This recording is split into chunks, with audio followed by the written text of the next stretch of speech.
Six Gun Productions. New media, new rules.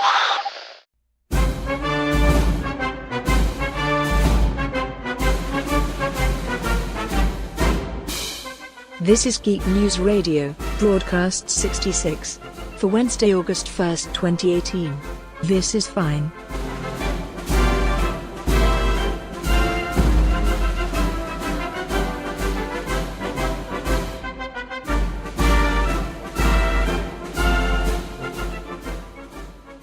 You're listening to Geek News Radio, episode 66. Almost episode of The Beast. I'm Fab from Hamburg.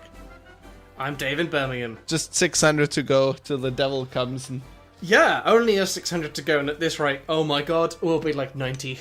We'll be so old. speaking of the devil, let's have alcohol.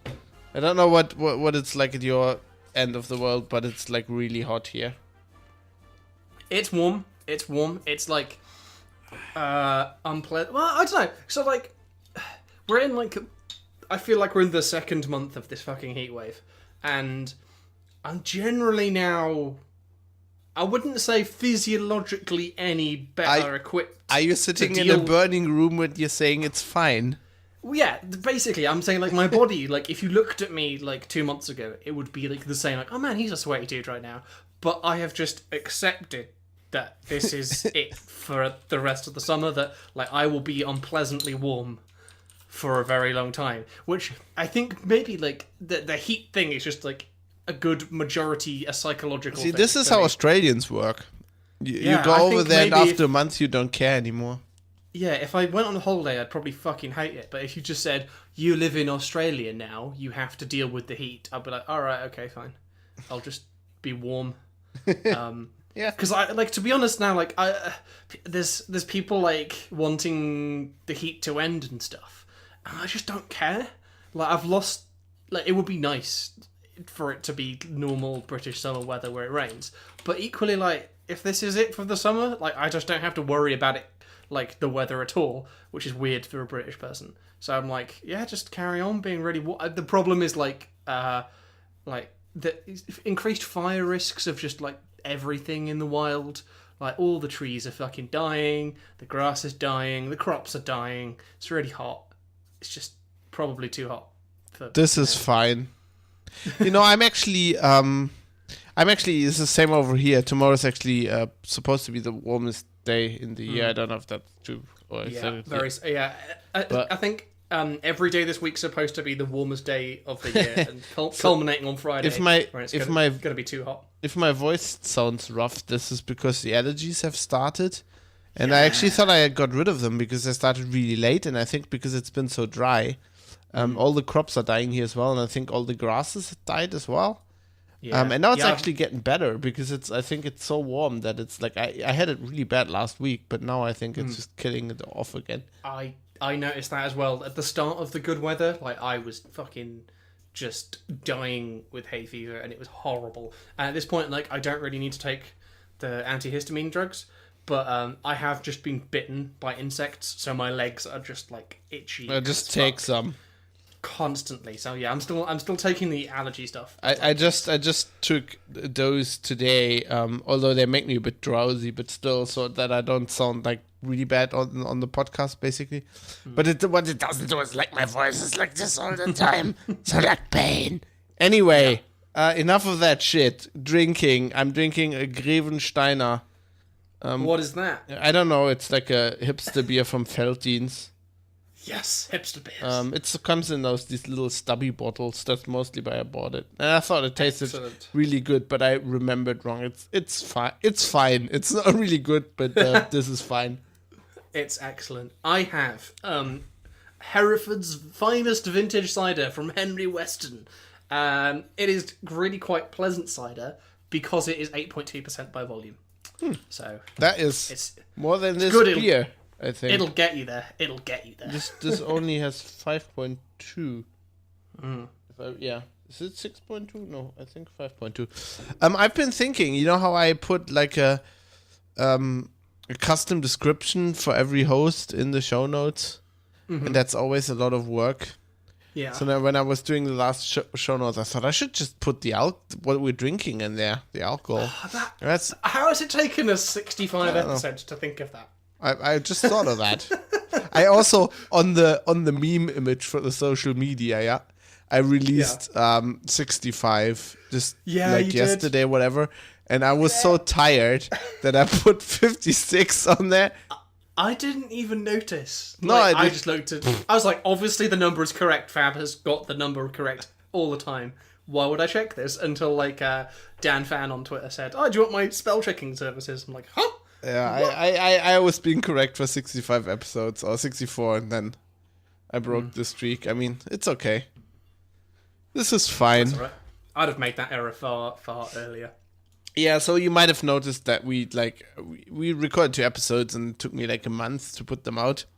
Yeah. And it's just been like I feel like I've been saying this ever since we're doing this show. I've been saying like work is shit, and I'm like it must get better, but it just isn't. It's just becoming more and more shit and miserable. Yeah. And I've had a lot of stuff to do. Indeed. Shit. Yeah, you've had a fucking nightmare time at work. I have been living the startup life. Woo! We're in crunch mode. We soft launched the product in less than a week. Actually, no, it's exactly a week now. And oh my god, so many things don't work. Can I try it? Can you set me like a key? So the is thing it on is, Steam? Like, if only no, like we. What is it? God, I don't even know how much I can say. Oh, we make physical devices for measuring lenses for spectacles. Oh, I need one of those to tell me if I need new lenses. Yeah, so we have like physical hardware that we ship as well as like a cloud-based offering. Do you work with lasers? Does it include lasers? There are currently no lasers involved. Damn but it. There's lots of cameras and screens. And so you're Chan now. You're in crunch mode. Yeah, it's really quite fun. You're like, is Trump still president? I haven't checked for I half don't a really year. know anymore. All I know is are we still in the World Cup? What? Get in the morning and like the countdown on the whiteboard's decreased by 1 day, and we're like, no, please give us more time. It was great when there's like 2 deadlines. I've got like some other project I'm doing afterwards to do like some mobile app as well. And that also has a deadline, but it's about a month later. And we have like 2 deadlines written on the whiteboard, and then like every day they both tick down 1 day. Are you just doing the work for one deadline now, and then all the other work after that? For the other, is this yeah. So like I get to see like everyone's like, oh man, the sooner deadline is decreasing. It's getting awfully close, and I'm like, yeah, but equally my deadline that is only the thing I'm working on. Like no one else is working on this other thing. Is also decreasing at 1 day per day, except that, like, for me, effectively, it's decreasing by 2 days a day because I'm on 2 things. It's just you doing that app? Yeah. Wow, yeah. That is scary.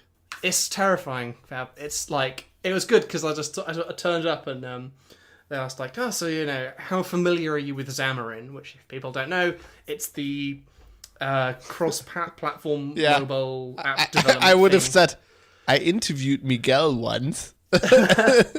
Basically, yeah, you can write .NET style stuff, and it will run on Android, iOS, and Windows Universal gubbins in theory. It's a big in theory. And they basically asked, oh, have you ever used this? And I was like, yeah, I've touched it in the past. Like, I fixed like a bug in a thing once, and they're like, cool, you're the expert now. You're in charge of it. Like, oh. Cool. That's right. how it goes in every company. It's like nice. Let's learn how to do this. That reminds me when I had the software development job, and I told you a story once. I think I literally had. It said like you need to know SQL. Like, and I hadn't like. This was the point. I just heard the letters SQL. I had no idea what it was. So I literally bought a day before the job interview. I bought an SQL for Dummies book. And it turns out it was Cold Fusion development, so it's like it was like a model view controller thing, except that you had to do all your SQL queries by hand. At that point why you're doing model view controller, I've never understood, but it's like that was You can make all those query optimizations to make things run really fast in Cold Fusion. yes. Yep. I broke a lot of software because I surprisingly had no idea how SQL works. At the old place, before the interview, I kind of the company I originally applied to, before it became Autodesk, before it got bought out. Basically, it was like a graduate scheme, so you'd join and they'd teach you how to be a software engineer and stuff. But they wanted people with like a strong kind of maths, physics, engineering background and didn't really care much about software development. So at this point, basically, I'd only ever really written some like basic C, some Java for about 8 weeks. And then also just like all my physics stuff was done in Python. And like I was like reading what the company did, and I was like, oh shit, it's all in C++. So I'm like quickly like reading, how the fuck do I C++? What is C++? How do I write any of it? And then like I go to the interview day, and luckily like in the actual interview, like they didn't ask any C++ questions, but like there was kind of like because it was a graduate scheme, like there were loads of people applying to it. So they had like 2 exams that you like sat and like did a written exam, and there were about like 15 of us in a room, and they just thresholded you. Like if you didn't get over a certain percentage, you didn't get through to the like spoken like face-to-face interview. Luckily I did, and ended up being a software engineer, which is debatably a good thing. But like a load of the questions, like I had to like rewrite the entire exam because it was like there was the maths one, which I basically aced that one, but the programming one I just utterly sucked at, because it was like assuming you came from a C++ background. So I was like, how would you implement a list? And I'm like, well, I write in Python, so I just like declare a list and it's done. But they halfway through I was like, oh my god, no, they want me like, how do I write a linked list? Oh Jesus Christ, I've not done computer science. Jesus, kind of working out how linked lists work in my head while the exam's going on. I was like, holy shit, what's happening here? And I managed to bluff my way through that bit. But yeah, holy shit, like just interviews and stuff, they're just terrifying. Basically, I have perfected the art of being charming. So if I get through to the like face-to-face interview, I'll like make them laugh, have some jokes, just like be a relatable human being. I found that is a pretty good. That works. Seeming to be a normal human being kind of like puts you one step ahead of like a tech bro. Many people. It's like, hi, I can hold a conversation about not software. Also, I think Elon Musk is a bellend. Hire me. Also, yeah, not only software people. Like, it's the same in my field, I think. Yeah. Anyway, podcast chat, Fab. So it's Babylon 5 Babylon. Oh god, this is so horrible. This is, of course, what bites us in the ass here. We had this whole idea doing a podcast about Babylon 5 because Babylon 5 is coming to Amazon, and I'm like checking Amazon Video, right, every day. Yeah. And at some point it occurs to me it's just in the US, isn't it? And of course it's just only in the US because streaming is utterly shite. Yeah. It's bollocks, isn't it? So I still want to do the show. Yeah, we can just do it like... we just say acquire it by whatever legal means you can. I just fucking downloaded it somewhere. Like, go to hell. I mean, what? Jesus Christ, seriously. Video. Fucking Babylon 5. There we go, got it all. Done. I think I still have it somewhere. I do. I must have it somewhere. I've got like a weird archive of like super old shows and like super niche things that like I say it's for archival purposes because like Babylon 5 I've like got all of that obviously. And I've got all of this thing called Blake 7, which was this bonkers super grim about that, yeah. grimdark thing. That's just like British, isn't it? Yeah, super British. It's really fucking grim, and I've got that so I never lose it. And then things like literally all of MASH, the TV show. And I have had that for about a decade at this point. I've had like 45 gigabytes of MASH because like it has not aged well. It's super un-PC, but like it is a thing I want to like. I like that about it. It's just so good, and like it's one of those weird things I look back at. Like I was watching MASH when I wanted to be a doctor, and like I think secretly a part of me wanted to be a doctor just to be a little bit like Hawkeye.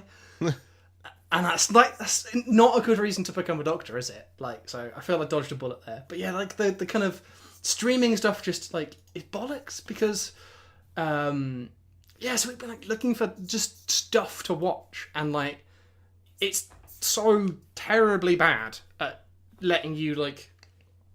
The annoying thing I hate about Netflix is you search for a thing you want to watch. Like, say, I want to watch The Matrix, which I did want to watch like the other week. And you type it into Netflix, and it is aware of what Netflix is, but doesn't have Netflix. You mean and the Matrix? You just said Netflix. Oh, jeez. Oh my god, my brain. Jesus Christ. Yeah, I know. Sorry, it says just like things. Yeah, I don't things have that, that, but I won't Matrix. tell you.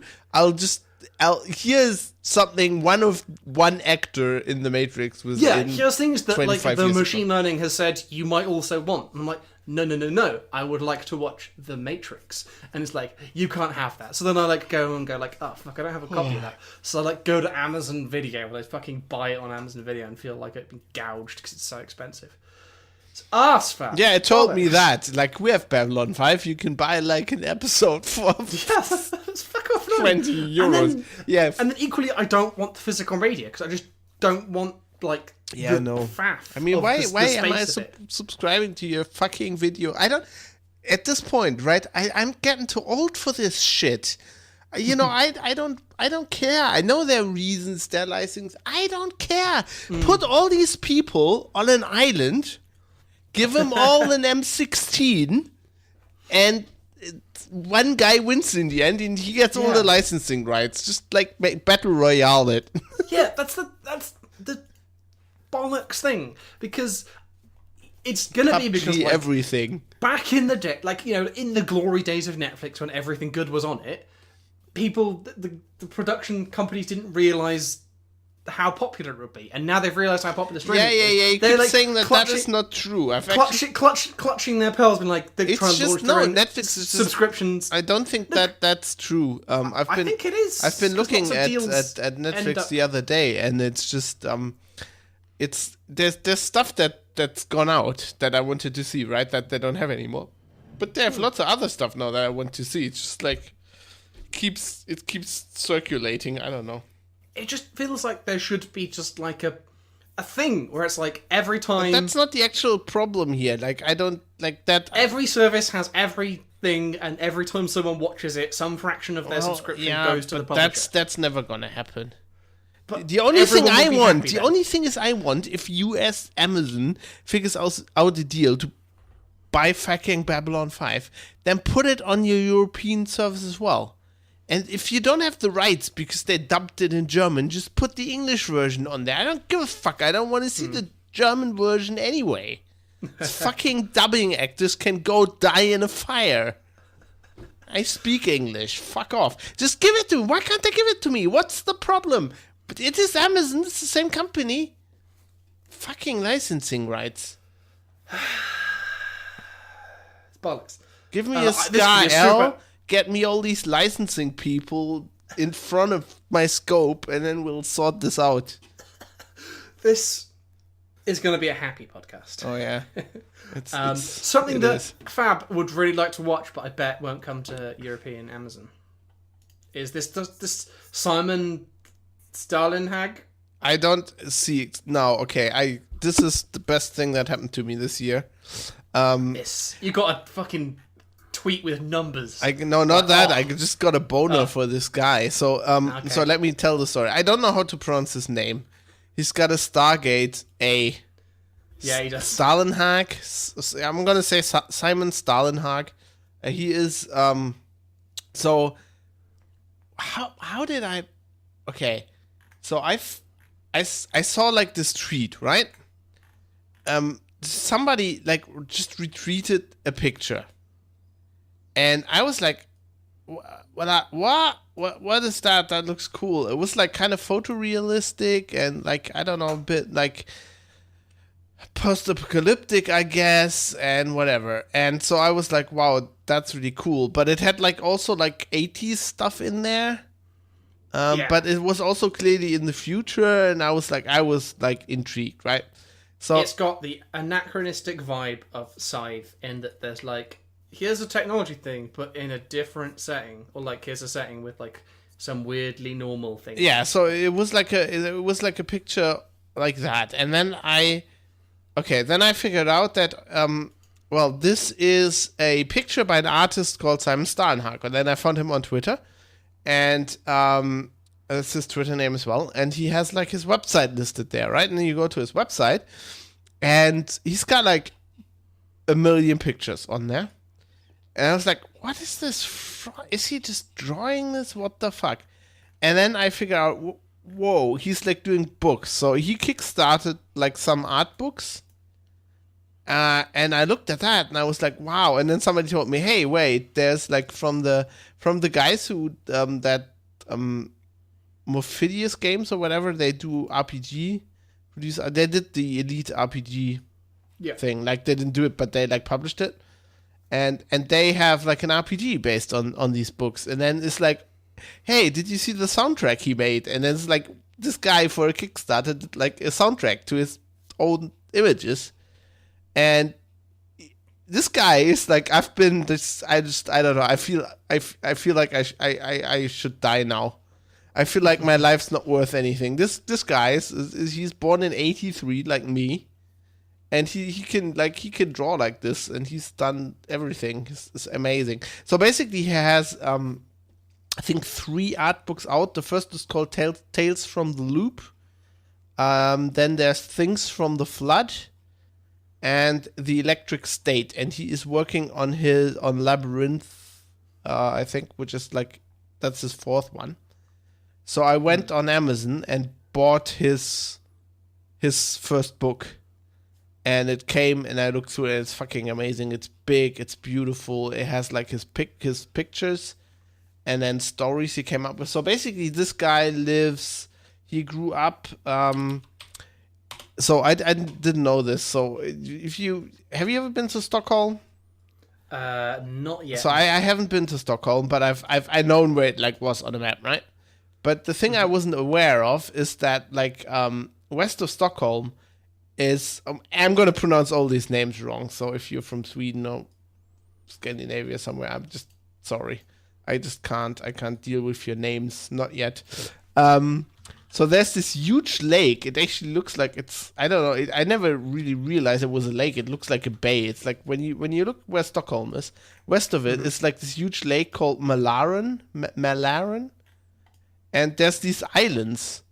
One of it is called Faringsö, and that's where he grew up. And so basically the pictures he's drawn is like it's like childhood memories from the 80s. But like with weird shit going on. I guess like I've never seen Stranger Things, but people compare it to it. Yeah, it's got so because it's kids and it's like that 80s vibe, and it's the vibe of like heroes are a thing people are a little bit sentimental about, but also there's something weird about it. There's like a high strangeness to it of like there's a weird thing happening right now. Yeah, so he came up with this story that they built like so it's like an alternate universe in the 70s. Like they build a huge particle accelerator, the thing that's called the Loop, under the island, and then strange shit keeps happening, and they have robots because they discovered like the Russians invented some anti-gravity thing, and yeah, that's super cool. Anti-gravity locomotives, and you can't really. That's everything I want. You can't really explain it. You have to read the stuff. So basically, I found him. Like I was before work. I was at breakfast. I was like on Twitter. I found all this out in about an hour. Right. All the stuff he does, and then I looked at his pictures, and I found this picture, which is like a Twingo. It's like a green Twingo.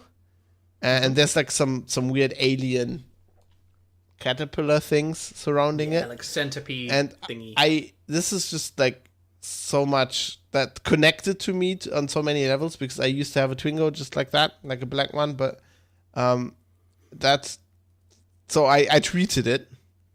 I tweeted like that this morning. I didn't know who this guy was, and now I'm already buying his books and whatever. And then I tweeted the picture, and to this date, this tweet has 985 likes.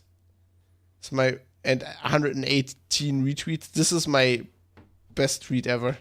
Yeah, I have it pinned. I really want to get it to 1,000 likes. Oh, I know. So close. Like, have you done it from the GNR account, or did I do that? I feel like I did that. I don't think I have. I haven't. I don't think you have. Okay, that's weird that I held off it. Because I secretly have this theory that Twitter buries things that you do that with. Yeah, probably. I tweet a thing from an account, I swap to another account, retweet it immediately. I'm pretty sure the algorithm just goes, "Oh, bury that, no one will see it."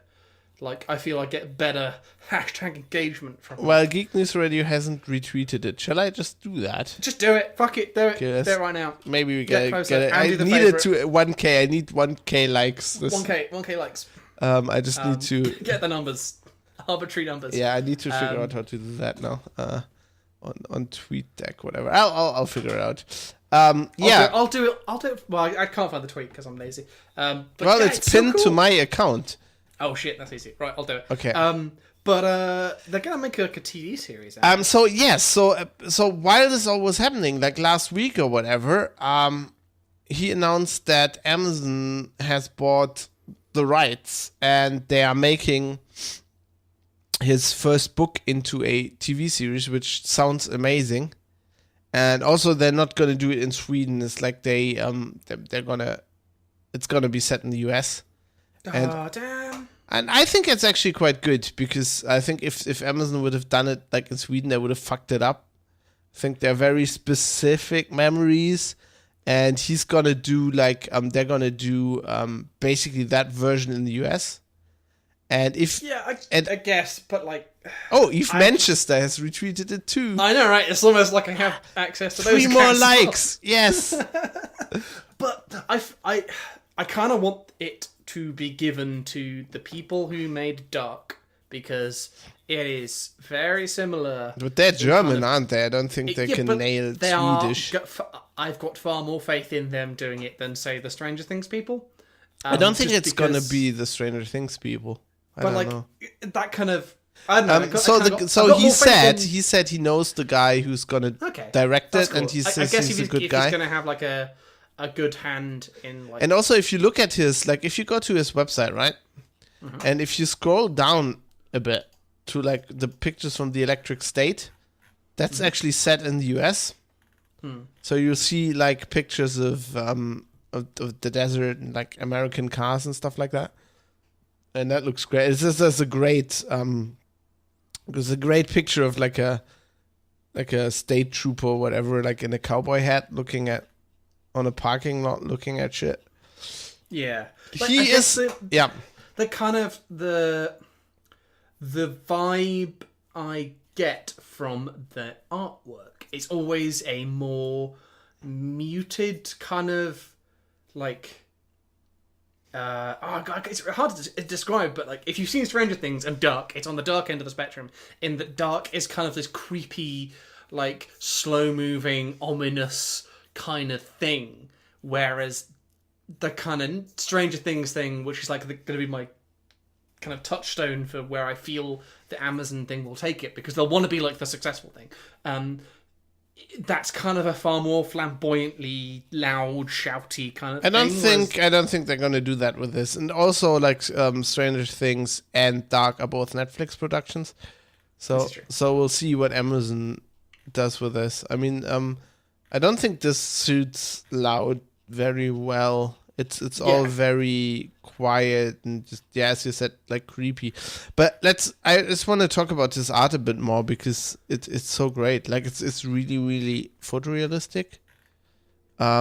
He's got this kind of it's not like photorealistic in the sense that like you zoom in and it's like hyper detailed. No, if you zoom in, you can actually see that it's like painted. Yeah, you go in close, and which I like about it. A painterly kind of thing, but the artwork is real in that like he's got like he nails perspective, lighting and surfaces. It's very photographic in that there's depth of field and things get blurry when they're further out or they're not in focus, and things generally like have a super consistent scale to them. And the lighting is amazing. Yeah, it feels real in a way that a lot of the kind of sci-fi... Like, if you look at, like, you go, like, DeviantArt and you find, like, generic cyberpunk, like, fucking cityscapes. They just don't look real because, like, they just look ridiculous. There's something about them that looks wrong. It probably is the lighting. Sometimes it's like, everything in this image is sharp. Like, what is this? Whereas this has this kind of like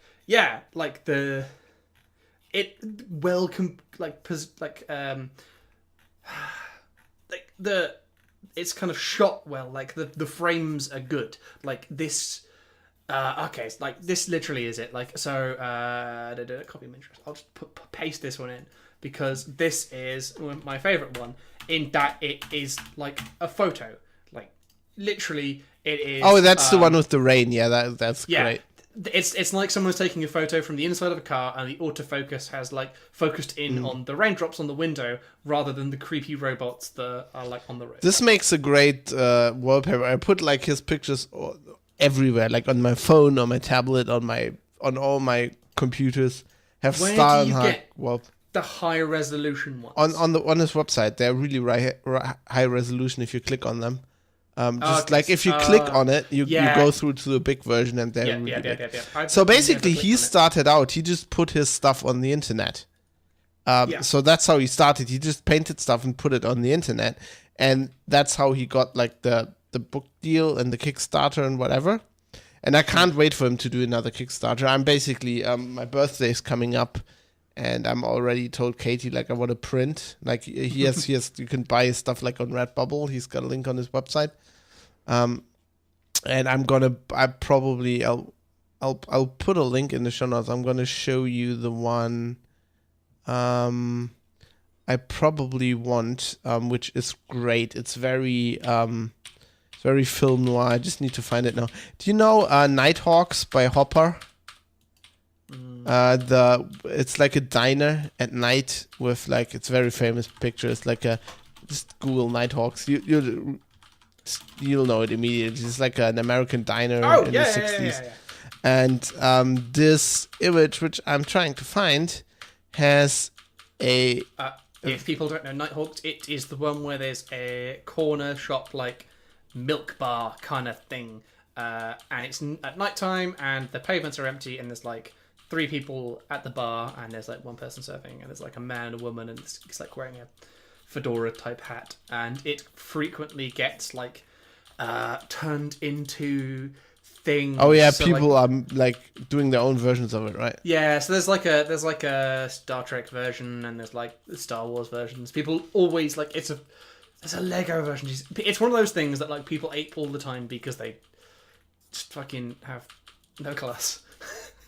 Well, also it's fun to riff off things, right? It always feels like I don't know. So at some point, right? Tangent. While you find this thing, I'll be a bit. He has many images. There is. So if people aren't like, so there's websites like T-Fury and QWERTY Tees, who in the past, like I was a huge fan of. Like they do your classic logo T-shirts, which I'm kind of phasing out of my wardrobe, but nonetheless they do logo T-shirts for nerds. And why are you phasing them out? What's wrong with you? I don't know. I just kind of like feel like I have enough logo shirts, and I've just like I don't know. I've been wearing collared shirts, Fab. Like I've been wearing shirts to work, and now I wear shirts all the time. It's great. But you're wearing like actual shirts now. Yeah, collared like linen shirts. Are you becoming like what? Are you becoming fashion conscious on me? What's going on? I've not French tucked yet, but I'm aware of the concept of it. What's French tucking? A French tuck, right? So I've been watching Queer Eye on Netflix. It is the most wholesome show, and it makes me very happy.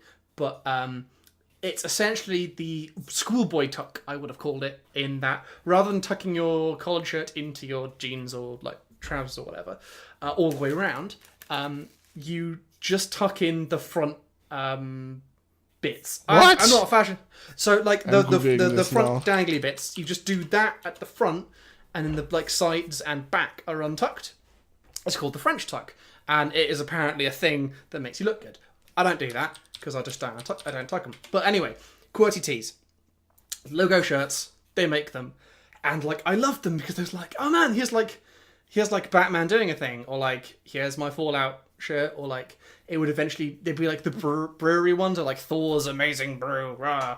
And then they'd be like, oh, here's like a Gandalf one where like he's also a Jedi or some bollocks. And then at some point someone just said, oh yeah, like QWERTY Tees, the thing they take like fan property A, found property B, smush them together, and then like make a T-shirt. I'm like, oh, I think this show made this up. Because I'm googling this now, right? Because I've never heard of this, and GQ says the French tuck might not be a real thing, but it's definitely trending. The thing is, if you do it enough, it becomes a real thing. Yeah, but it looks horrible, so don't do it. It's great. It's No, fantastic. that does not look good. I do trust not do Tan that. more than Fab. Do it. But yeah, so like when someone just pointed out that it's just like take a property and then another property, smush them together, make a T-shirt, and then just like sell it.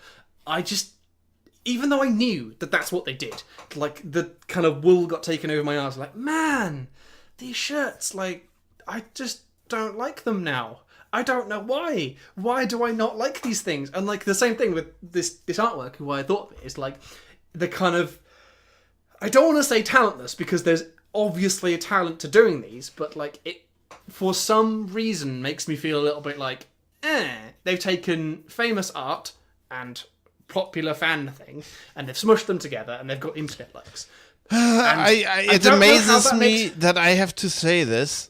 But I think you're thinking too much, Dave. I think that's your problem.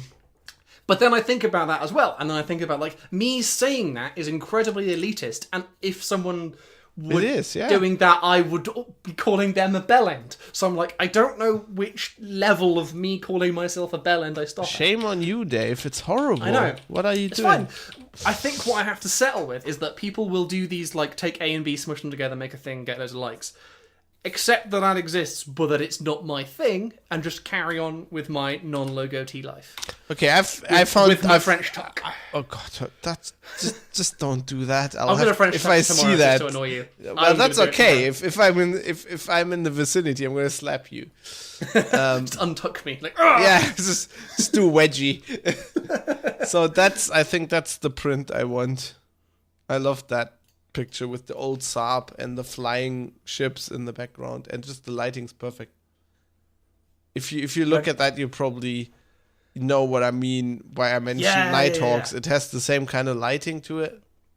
It has a vibe of this one's particularly kind of like 80s, isn't it? Yes, it's also a film noir, pretty much. Yeah, in the like kind rainy. of lighting and the color palette of like greens and pinks. Kind of neon kind of, that's grand. I love that. So good. I want to put that on my wall. Anyway, I love that I found this guy, and I put like his other books on my wish list. They're not cheap. No, they're like $45 a book, right? Yeah, but they're worth it. They're worth it. The big, high quality, lovely little stories in there, like really, really good. Their stories are kind of like the thing I want from them, because I've tried to be like an art book dude. I've tried in like coffee table art books, and I really enjoy. They're things I like that they exist, and they're like, I want to have friends who have art books, and I go over to their houses and I look at their art books, but I don't want to be the one who has to like store them, because I've got a couple of them. Well, he only has 4. Yeah, I guess that's all I need. I don't need any other art books. When Silly has a 5th one, but like they're not like a thing I feel like I physically need in my life, but I want them I thought the same way, existing. and then I found his stuff, and I could look. I could look at his images for ages. I've got the paperback Time Machine. Which, speaking of the Electric State in US vibe, look at that. I mean, that picture is amazing. That's with the cops. That's a TV show right there. That's like the opening scene, and then zoom in on the detectives. It's so good. Yeah. Oh man. But yeah. So I'm glad you like these art books, and I will look at them. You can come over. Yeah, I'll be like, man, these are super great, and they take up loads of room, and I'm glad it's your room, not mine. Well, they're not that big, to be honest. Well, if you say that about one, like, I will get more, and that is we've moved into the house, Fab, and I'm already worrying about like how quickly space. Talking about the house, yes. So, as shitty as my life's been recently, I've been really glad that I don't have a house So my friends in Flensburg just married, and they bought a house up there, and they have so much work to do. And I was so glad I don't have a house. It's never ending, Fab. Yeah, we don't. Katie and me have we come up with an alternative plan. So we thought we don't want a house. We're just gonna rent till we die. Yeah. But we want to buy like a little holiday. Okay, so you want like Grillbar's like cabin in the wood. Yes, that's exactly what we want. Except maybe not up in Scandinavia where it's cold. Ridiculously remote. So we don't know. But like I thought it would be weird to not own a house but have a holiday home. But like I mean, why not? And then I figured out that Stålenhag has like a little cabin as well. He lives like in a flat in Stockholm and then goes to, and I want that. So but then we have this dilemma. We don't know where. Yeah. Because you can't just buy it like from here and then expect it to be good. You need to know the place, right? Yeah. So we've come up with an intermediate plan. So Katie and me, becoming real hamburgers, now have the plan. We're gonna buy a bully, VW, transporter, VW bus, and then we're gonna go around for like 10 years, everywhere, Portugal, Italy, Sweden, and then find the right place and then buy a cabin in the woods. That sounds great, because like putting my conservative hat on, you won't be there a lot of the time, so you could totally rent. Well, it you out. rent it, yeah. That's how you and then you finance offset your rental of the like flat. It's a viable strategy. I'm not gonna lie. First plan is buy a bus. We're now looking at at VW buses. Man, like that sounds like hell. I'd fucking hate that. Why? I'm just too tall for them. Like, oh yeah, any sort of like fucking trailer or fucking just any. Although of it, like, you can go inside and like I want to die. You can get them right with the extended roof, so you can stand in them. Yeah, you might even be able to stand kind of in them. bearable. Although I don't think we don't want one of those. It doesn't fit in the garage. We saw one where there was like basically some people like when we were interrailing appeared to be doing what you suggested, but kind of given up on the whole buying a house thing, and just sort of like pimped their camper van. Yeah. So like it was like just like super like them. It was covered in like their artwork and like stickers of places they've been, and it was like that's everybody. Yeah, a lot of people. But they kind of like had the thing where they have the kind of the roof folds out, and then they have a tent on top of it, and then that means that underneath the folds out. They have the whole like in like the kind of covered bit where they can do all the cooking and stuff. It's like that's kind of cool because it's like basically like a tiny flat, but you can kind of pack up. Yeah. Which I think we kind of get with our tent because our tent's massive. And we will probably buy an old one, and then we'll have to repaint it. But see, that's it. That'll become your housework. Like when I'm like complaining that I've got to paint a wall green, you'll be like, "Fuck, I've got to like, polish the spark plugs or something." We have settled on the color scheme now, so that's good. Mm-hmm. What's the color scheme? Golf racing. Golf racing. Jesus yeah. Christ. You know nothing about. I mean, come on. Le Mans. Steve McQueen. Oh, okay. Yeah, no, I totally know that one. Yeah, it's teal and orange. It's a very famous. Teal and orange. That's actually where teal and orange came from. I think it was one of the first. I mean, this was like the 60s. I feel that teal and orange comes from the color wheel, but sure. Yeah, but I mean, as a paint scheme, like as a scheme for. It's pretty. That's rad. So if you search golf racing bus, you will actually find VWs that mostly T1s. What kind of like how is the teal and orange gonna be? Are you gonna do like a stripe, or are you gonna do like? Well, so I'm finding ones where it's basically entirely teal and then it's orange stripe down the middle. Yeah, probably like that. It's pretty much teal and then an orange stripe. Although in the original golf racing scheme, now we're getting into painting stuff, which I guess is right on this podcast as well, right? Oh, we haven't talked about what we're going to talk about. Well, it's a big surprise. I don't know either. Teal and orange, apparently. So you know how the orange stripe is offset with a little black stripe? Yes. And sometimes it's got the little white stripes as well, right? Yeah, but I would just do like teal and then orange stripe, but offset the orange with a little white stripe, not with a black one. Cool. Yeah. That sounds great. Yeah. Totally up for that. That sounds cool. You got to be careful and like make sure it doesn't end up as like the fucking Scooby-Doo van. Yeah, no, I've done. Actually, in Australia, the camper van rental company, there was one that had like their buses all painted, and one of them was actually painted like, what's that? The Mystery Machine. The Mystery Machine. Yeah, it's actually set the Mystery Machine on the side. Oh god. Oh god, no. Well, it's okay if it's not mine. Yeah. Like I just okay. Well, the Just don't other chance you wouldn't have like this one you wouldn't have liked. The other one would have been the General Lee. Oh no. with a big Dixie flag on the roof. No. That's very no Fab. Bad. Did I tell you once in Stålenhag when I saw that there was like a guy with a Jaguar F-Type, and it was like painted like it was obviously custom. No, it they was didn't like, have yeah. the It was like a General Lee. Jaguar in orange with an 01 and the Dixie flag on it. It actually said General Lee on the We need to take on the that roof. off him. I think you said that the last time when I talked about this. That is not acceptable. No, Jaguars are green. They are racing green. They are I Jaguars. agree with you there. Or as Clarkson would say, it's a Jag. Normally I say people can do what they want, but your Ferrari shall be red, your Lamborghini shall be yellow, and your Jaguars shall be green. Yeah. I do agree with you on that, actually. That's You do not get them in other colours, you bastards. yeah, that's true. You know they're filming the next season of the Grand Tour now. Oh god, what horrible things are they going to do now? Oh my god, here's something for you.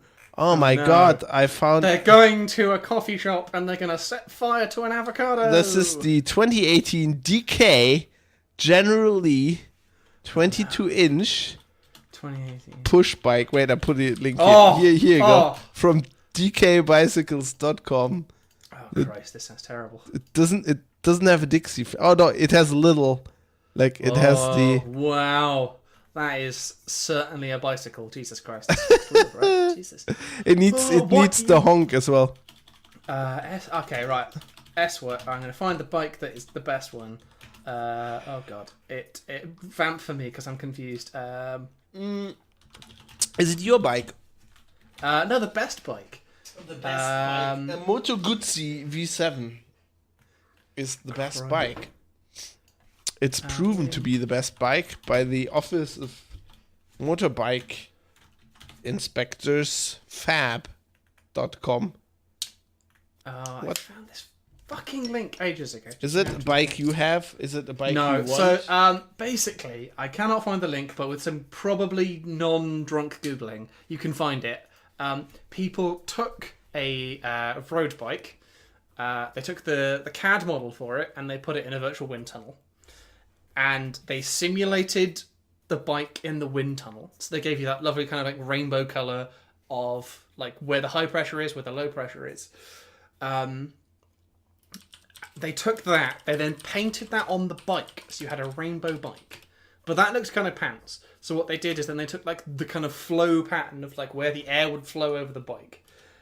They masked that area and then painted the rest black.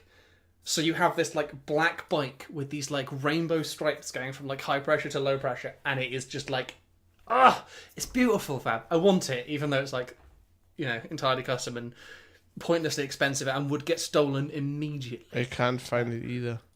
I find a lot of rainbow bikes.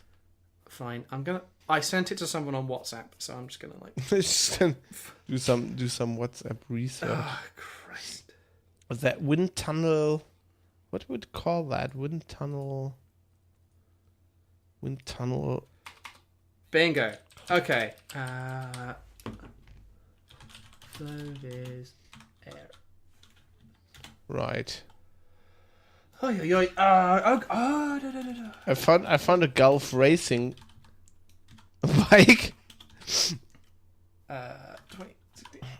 Fuck it, I just sent I it found myself. a glowing green bike. Right, I found the link.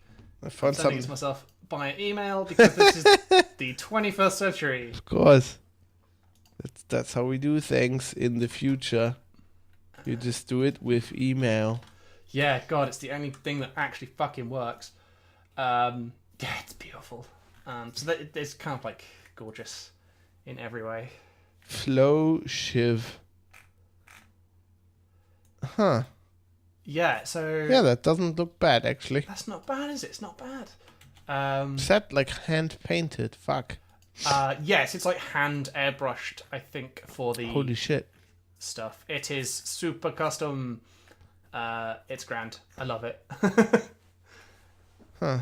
Yeah, that would get stolen. Yeah, that's the thing. That's the I feel like that's a You'd thing have you to lock inside. carry that around with you wherever you Yeah. go. Well, Just like, handcuff it to yourself. because it's like a road bike. I assume people don't go commuting on it. So like you'd go ride your bike, and like you'd do a loop, or you'd like drive somewhere, put it on your car, do a bike ride, put it back on your car, and then like go home. Like I don't think you'd ever lock this up outside a shop. Although if people work out where I work, there is a bike shed with loads of expensive bikes in it. So Of course. if you want to break into that, I mean, please don't. You'll steal my bike. But yeah. God, other expensive things. 40k. Things are sort of happening there. Yeah, Kill Team something. I don't know. Yeah, like it's the next attempt to make a kind of skirmish-sized 40k thing. But aren't they like if you're not saying 40k, if it's just Warhammer, like aren't they putting out one of these games every 2 months now? Pretty much. Weirdly, the Age of Sigmar one, like they've put out one and it's been super successful and has stuck. With Shadespire. There must be more than Shadespire. Didn't they put out another one? There's like a kind of small scale variant in the 2.0 rulebook, but it's not like a separate game. Whereas in 40k they have done this is at least the third that I can name off the top of my head. So Kill Team is going to be like a thing where you have like 3 to 20 miniatures depending on your Yeah, for Age of Sigmar there's only I was thinking about Warhammer Quest, but that's something else, isn't it? Yeah. So you're going to have like it's small Shadespire. teams, you're going to have like objective stuff, you're going to have a slightly modified rule set, and it's like on a smaller board and there's more terrain and stuff. And so this is kind of... so I know I talked about Shadow War Armageddon previously, which was essentially... For fuck's sake! Sorry, What? I need to... It is now the middle of 2018 and Games Workshop's fucking website still can't tell what country I'm from. Yeah, I asked like, random. what is KR 880? Is that supposed to be currency? Hey, delivering to Norway. I'm not Yep. like, if it thought I was in Denmark, fair play, right? I'm like 180 kilometers from the border. You could say that, but fucking Norway? How do you get to Norway? I genuinely think it's random. I think every time you go there and like the cookies have expired, I'm pretty sure it's fucking random. Because I get very confused. I did exactly the same thing. But I'm you like, can why say the fuck the is way it in that- Canadian dollars? The cookie that says what country I'm from, you can like preserve that for 10 years. Nah, Well, I think I don't know. I think I just fucking like every 4 refreshes, it just like selects a random They location. really need new. So yeah, programmers. we had like a variant of Kill Team back in like 2016, and I didn't like 2015 a while ago, and I didn't really get into it. Then we had Shadow War Armageddon, which happened like last year, and was basically like 40k Mordenheim. In the rules were like dramatically different from 40k, but had the same kind of like kind of idea of thing where you like have a gang of lads and you go around and you have like smaller scale battles and stuff. That kind of the only support it got was like, here is the rulebook, good luck, have fun. There are a couple of events at How do Warhammer they World. decide what kind of support it gets? I don't Do they really decide know. that? Do they throw dice? What's going on? I don't know, but I feel like there's a more of a push now to support the things they have rather than like chuck out shit. Like, this is where I feel like the course is slowly shifting, in that like previous to this, like, yeah, there've been lots of iterations of like, here's a small scale combat game for 40k, And then at some point, someone made Shadespire, which was like, here is the miniatures from Age of Sigmar, but like an entirely different game. And that seems to have gone really well, and they're supporting it really well. And like over a year later, they're still releasing things for it. And there are like hints of another cycle of things. So like that's going really, really well. That is like a success story for Games Workshop's like boxed games, as opposed to basically all of the other boxed games. And Kill Team is looking to be much like Age of Sigmar is basically like the kind of a more simple game than 40k. I feel Kill Team is going to be like the more complicated version of Age of Sigmar. Not Age of Sigmar, a more complicated version of Shadow War. Yeah. So the annoying thing about this is that like they announced it. God, it feels like a month ago at this point, and like everyone got super hyped, like super mega hyped, and they've been drip feeding us information, and then as of the recording, on next Saturday, the Saturday coming, they're going to actually drop the rules and all the kits, which is kind of crazy. It feels like I might have the show out before that. Yeah, maybe. Don't worry if you don't, because like I'm sure I'll be wrong about a lot of these things. But like, there's been a lot of leaks about it. Like, they've been doing that thing where they've been releasing the rule books and stuff to people in the community, in inverted commas. Gotta say that video on their website looks pretty good. Yeah, like it's very professional. They've done a shit ton of marketing, that's the kind of thing that makes me feel that they're going to put a lot of backing behind this and support. In that, they've spent a lot of money on it. Like maybe not a lot of money. They don't maybe outsourced it, but like a lot of time has been spent on this that like costs them money effectively. So yeah, they're releasing the rulebook soon. There is a boxed game version that comes with 2 armies, neither of which are Space Marines, which is kind of like a bold choice for me, but like lots of people are very happy. It's weird. It's got some Gene It's Stealer called Kill Team. What? Basically because the idea is the same kind of like idea as Kill Team, and then as like Deathwatch Kill Teams. In that, like a Deathwatch Kill Team is like the that would explain, like, from a lore perspective, this is driving me insane. I'm watching this video, right, and it's a loop, right? And they show Space Marines, but they're not Deathwatch Space Marines. So yeah, that's the idea. A kill team is the sort of scale of the army. That is a fucking stupid idea. Why are they doing that? Come on, kill teams are great. Like, what of the lore? Like, of the 40. This is such a bullshit thing to get hung up of the 40k lore, right? Deathwatch kill teams were always one of my favorite concepts. I loved them. I love like the books and whatever, but you never had like a proper way of playing them, like in a. Well, now you do. In 40, except it's a game about it, and it's about orcs and fucking other Space Marines. But we clearly tried to name it something else when we called it Shadow War Armageddon, and that was bobbins. Like, coming up with a new Kill name Team is a good name. Yes, it's a good name. But when you can literally field a kill team of Deathwatch people, yes. I don't think like. But why is that not the canonical first army you released? I mean, what? Probably. Well, so they're the coolest Space Marines there are.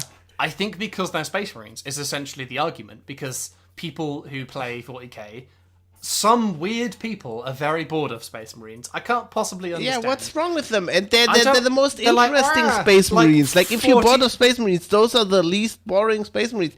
And then also, like, what's this? I see Gene Stealer. Do they have Gene Stealers, Tau? Like, do they have kill teams now? The fucking the Templars, what are they called? The Black Templars? No, not the Black Templars. The other guys. The Raven Guard? No, the fucking the Silver Boys. Black Legion? The like very expensive Space Marines. God, what's wrong with my brain? Grey Knights. Grey Knights. Why do they don't have kill teams? What's going on? Because they can fight kill This teams. is lore bollocks. Burn it all down. As soon as great. Laurie leaves, this is all going to shit. It's great, because honestly, like, this is the most. It's from the rules that have totally been leaked. It's essentially 40k with quite a few changes to make it work with individual units. But the kind of vague promise they have is that games will take 40 minutes, which is fantastic because 40k is a very long game, And when I play, I would like to play lots of smaller games with more people than like one long game with one person. You'll take a kind of small force of people, from the kind of like 3 to 5 models away, all the way up to 20 models, and you'll like do battle in a kind of like terrain-filled environment that's a much smaller board than a normal 40k board. So that's kind of got me excited because I want to build a board for our dining table, and our dining table is smaller than a 40k table. Even though I tried really hard to find a house that would fit a 4-foot by 6-foot kitchen table, it did not work. So a kind of smaller table will work, and then you have these smaller teams of like literally all the factions, which is super cool because it lets you kind of like dip into a kind of an army without having to spend like 150 quid to get going. Like, you don't have to do that, and they do that by they are limiting the army choice like the units you can take. So yes, this is all very good. This is all a very good game, but why do we have to ruin my lore for this? What? It's fine. It's abide by the. I'm seriously. I'm saying ever since Laurie left, this is all going to shit. It's just a name. Like, honestly, it's better than it's ever not been. Just a name. The name. It's literally just a name. You just have a squad of lads, and it's good. But if the name doesn't mean anything, what does? Why would I? What? Why would I? Nothing means anything, Fab. Everything means nothing. Everything will be dust why and would ashes. I? Why would I do anything? Why Yes. I just kill myself. Exactly. So 40k is really good. I gotta say this. What was? Oh God, I can't remember anything. Those science, the Astra Militarum force that never gone anywhere. I mean, this kill team looks. They have a Tempestus science kill team, and the models look great. Like they got berets. They're basically the same models as the normal kill team thing, which is the kind of thing is that. So you could it's a reduced set of units. So like guard can take. Scions, normal guard lads, and I think that's it. There's a very limited Eldar selection, like same for Space Marines. There's like 3 units you can take, and it's kind of like very much feels like they want you to like get in on kill team, buy some lads, and then take those lads and turn them into an army. But what I've decided is that like if this game is good, this might be basically the only kind of 40k I play because it lets me kind of dabble in all these different things and have fun models to paint and build and stuff. So I'm kind of really excited for it, but annoyingly they've been sort of teasing it for like a month, and it's kind of got me on edge that the game might be terrible. But I've watched Let's Plays, because that's the thing, like they've released kind of the boxes and the rules and stuff to people to review and do YouTube videos and write blogs and stuff, and it looks really good. So they've got the kind of like boxed game. All the components in there you can buy separately, but as the box game, you get some Gene Stealers and you get some Adeptus Mechanicum, which is like super interesting for people who aren't into Space Marines because you can buy Space Marines anyway. And it comes with a shitload of terrain. Like the terrain seems mega important in that, like, if you don't have terrain, it's going to be boring as hell. But if you have terrain, it's going to be really nice. It comes with a fold-out cardboard board, so it's literally a board game. Fab will be happy. It's a board game. And it comes with the rule book and some like nice cards, which is. I won't be happy because it's called Kill Team and there's not enough kill teams in it. And it comes with cards, which is like a thing I was complaining on another podcast a while ago. In that, a thing I think that companies like Fantasy Flight do really well is that when you're playing the game, things in front of you are like the rules are in front of you. It's like when you're playing Netrunner, God rest in peace.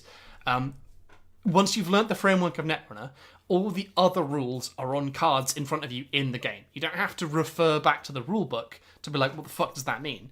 Or like in X-Wing, you have all your ships and stuff in front of you, and the game exists in front of you. You don't have to refer to the rule book unless there's some like super weird niche thing that like is a 1 in a billion chance of happening. Whereas in 40k, it's always been this kind of like all the rules are in the rule book, and then like I have to, with my own time, like make an army list that summarizes all the rules, but yet still have to refer to the rules all the time. Kill Team comes with like the kind of like Age of Sigmar kind of things, the kind of War Scroll things, where it's like a little card that just summarizes the unit on it, and it's there in front of you, and it comes with a game, and it like reduces the barrier for entry, and it reduces the amount of things I have to keep in my head, and constantly refer to Ben, being like, did I get that rule right? Which I quite like. That seems kind of cool.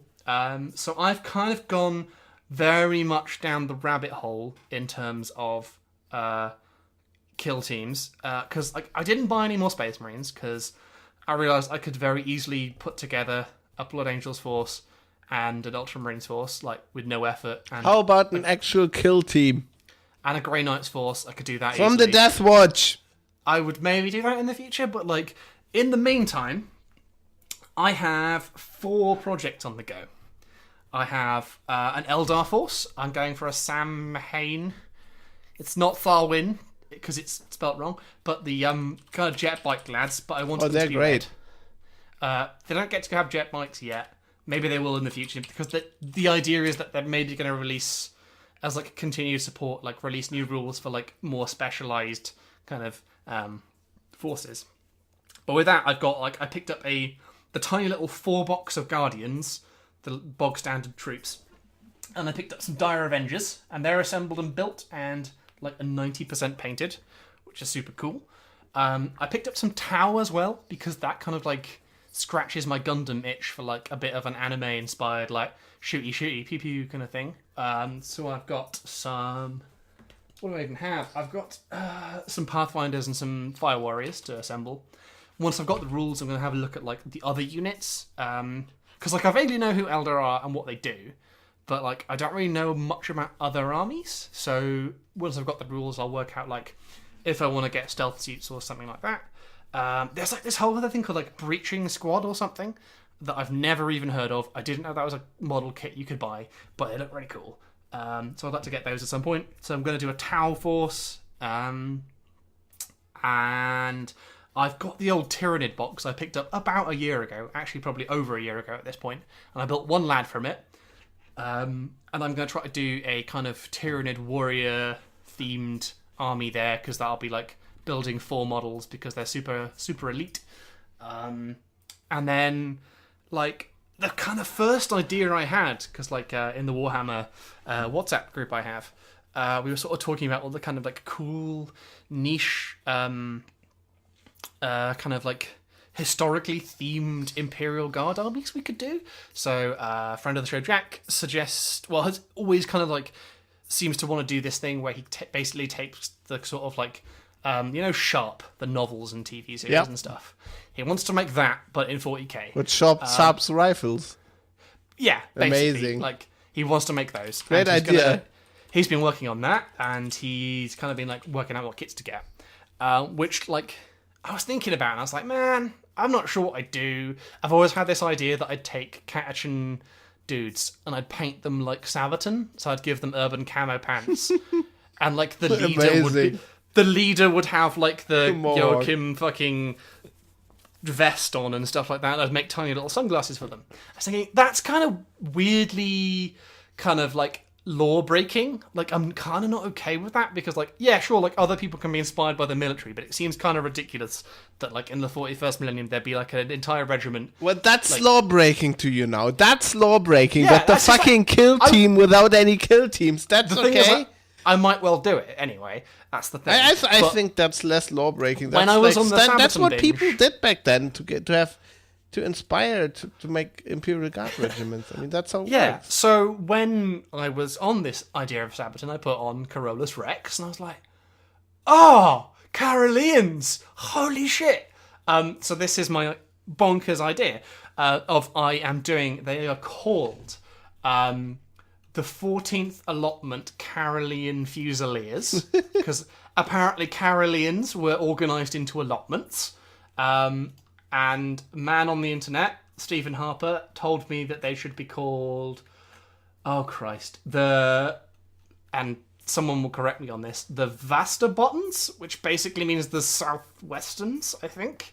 But basically, the Carolean-inspired Imperial Guard, which basically means they're going to be like kind of blue and yellow, and they're going to have tricorn hats and like greatcoats and stuff. And I went on this idea of like, how the fuck am I going to make these? Because like, there's no GW kit that's really going to do that, because nothing, as far as I can tell, in GW has tricorn hats. So friend of the show, Rob Arlo, is doing a kill team that is essentially the Minotaur's Space Marine kind of Legion chapter, except they're going to be like played as Grey Knights. So he's got Grey Knights, and he's bought Spartan helmets and shields, and he's making like some quite cool looking poses for those. And he got the helmets and shields from this cool company called Anvil Industry. And I looked on their website, and they do tricorn hats. So I was like, cool, I can get these tricorn hats, and also every set of 5 comes with a parrot, because they're sort of intended for kind of like space piratey lads. And I thought, okay, cool, I've got heads. What should I do on the bodies to get like to get the kind of greatcoat aesthetic? And I was thinking like Deathcore of Krieg, because I've got a couple, like I got like a squad of those that I got given as a birthday present, and I painted those up as Deathcore of Krieg, and they've got like the greatcoat stuff.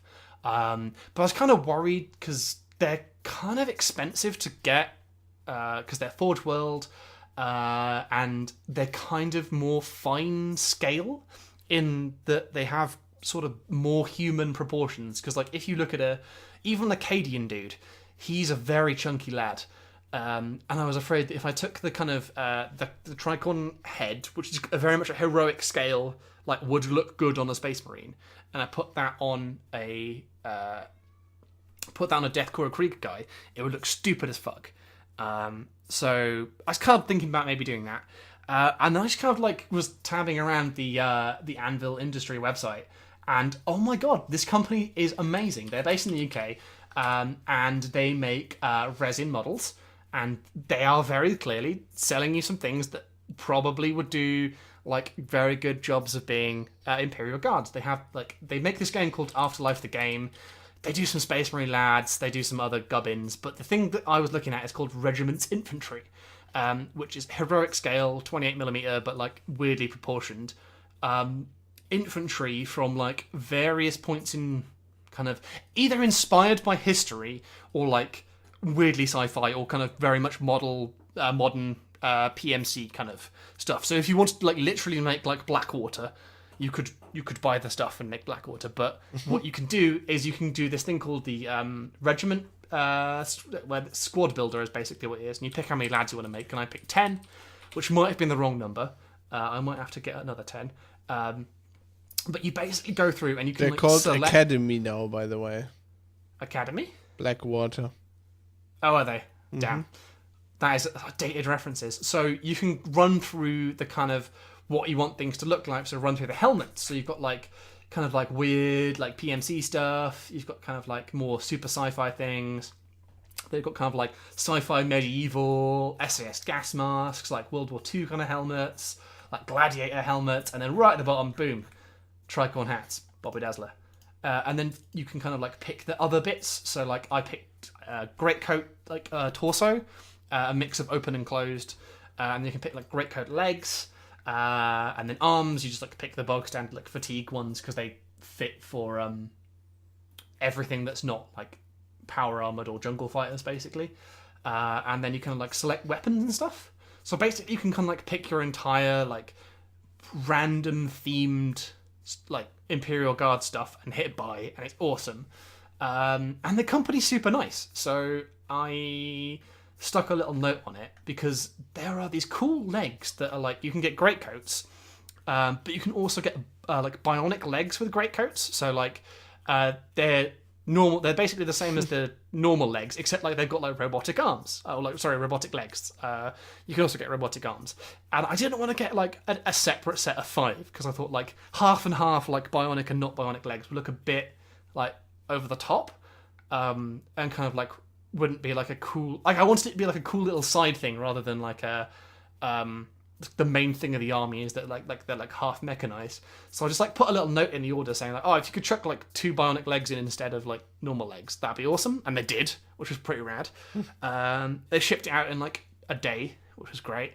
I got the special weapons. So I got some like sniper rifles. Like basically they've got like all the weapons you'd need in 40k, but like legally distinct names.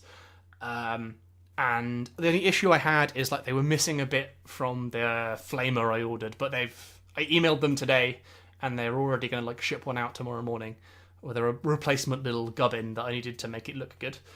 So they're super good. Like, I mean, they're kind of literally the kind of thing Games Workshop's scared of, right? There's like third-party people making models that you buy and don't give Games Workshop money for, but like they are like could be used in any game. Like, it's the Games Workshop universe that you wouldn't buy without, right? Exactly. So that's the thing. It's like, so I'm going to have this super cool like Astra Militarum Imperial Guard themed thing with this sort of weird Sabaton reference in it, and it's going to be beautiful.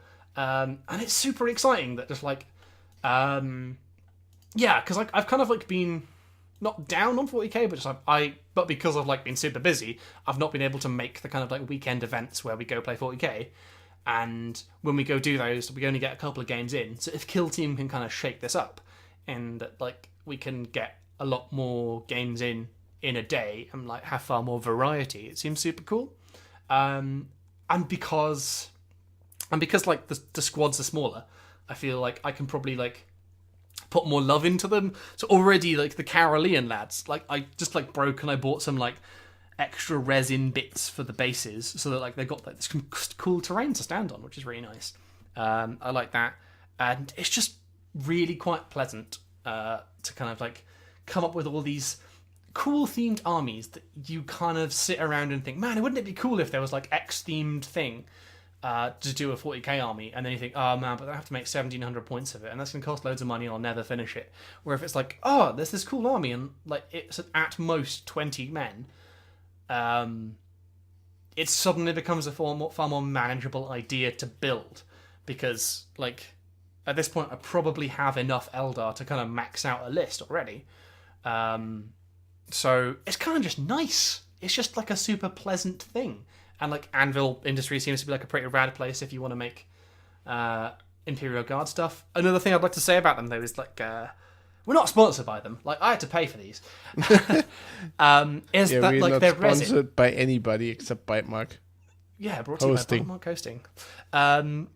They're resin models. You have to use super glue and you have to give them a little bit of a wash to get rid of the mold release. But they're really nice resin. Like they kind of put Forge World to shame. They're not as detailed as Forge World, obviously, because that's kind of ludicrous. But the amount of cleanup you have to do is so much less. Like there's basically no mold lines. There's no weird nubs to take off really. Everything's like super simple to put together. Like if you're a fan of the more the kind of more old school multi-pose models where like you can configure everything independently, like you're going to be far more at home with this than newer Games Workshop kits which opt for super dynamic poses but don't get like there's no option there. Like you pick what weapons you have, but like, they're in the same pose. Whereas this is like, okay, cool, like mix and match all of these different bits. Like, is this guy running? Is he kneeling? What's he doing? Where are his arms? Like, which way is his head going? Like, it's very, very configurable. Which I've been having lots of fun with for posing these guys in kind of like realistic ways. It's just like another thing I think they kind of like probably not borrowed from 40k, but like in the kind of like with the Primaris Marine, they were all in far more kind of like realistic military positions, kind of like you look at them and go like, yeah, that's like a dude looking around a corner being military rather than just like standing there with like arms akimbo like pointing into the sky at 45 degrees either side of him. They kind of like you let you do that but in a more configurable way, because like it comes with like 10 sets of arms. You get to pick like which set of arms is going to go nicely with like the rest of the body pose and stuff, which is super nice. I'm very much enjoying everything about Kill Team right now. Even though it's not out yet. And not an actual kill team. And it's not an actual kill team. But I'm sure they'll just like retcon it. You're just no fun to rant against.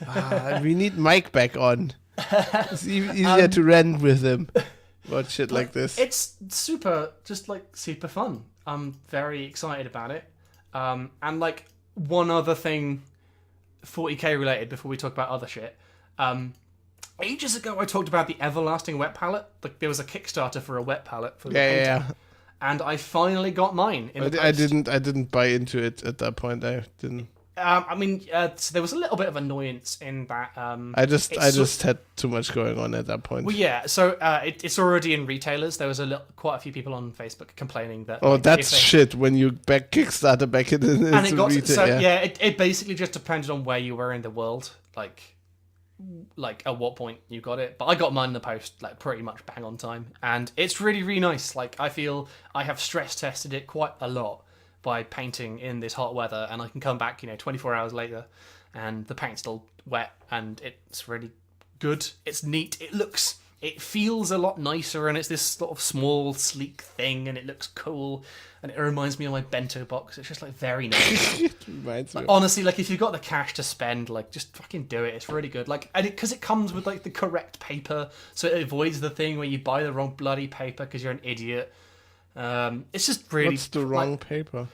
Basically, because everyone's like, oh, you got to get like baking parchment, and you go to fucking Tesco's and you buy the wrong sodding baking parchment that's grease-proof, which means it's also waterproof, which means it's fucking pointless, because you're an idiot like me.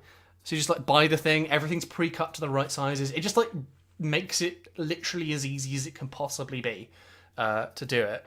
And it's great. I'm really enjoying using it, and yeah, it's going to be interesting to see, like, allegedly the foam has like some anti-mold stuff in it somehow, which was a thing I found when I made my own wet palette out of sponges and a Tupperware box, in that it just went moldy all the time, even like thoroughly washing it out, changing all the sponges and everything.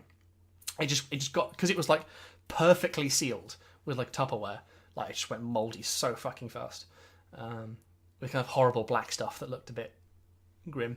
So it'll be interesting to see how that goes, but I'm very much enjoying it.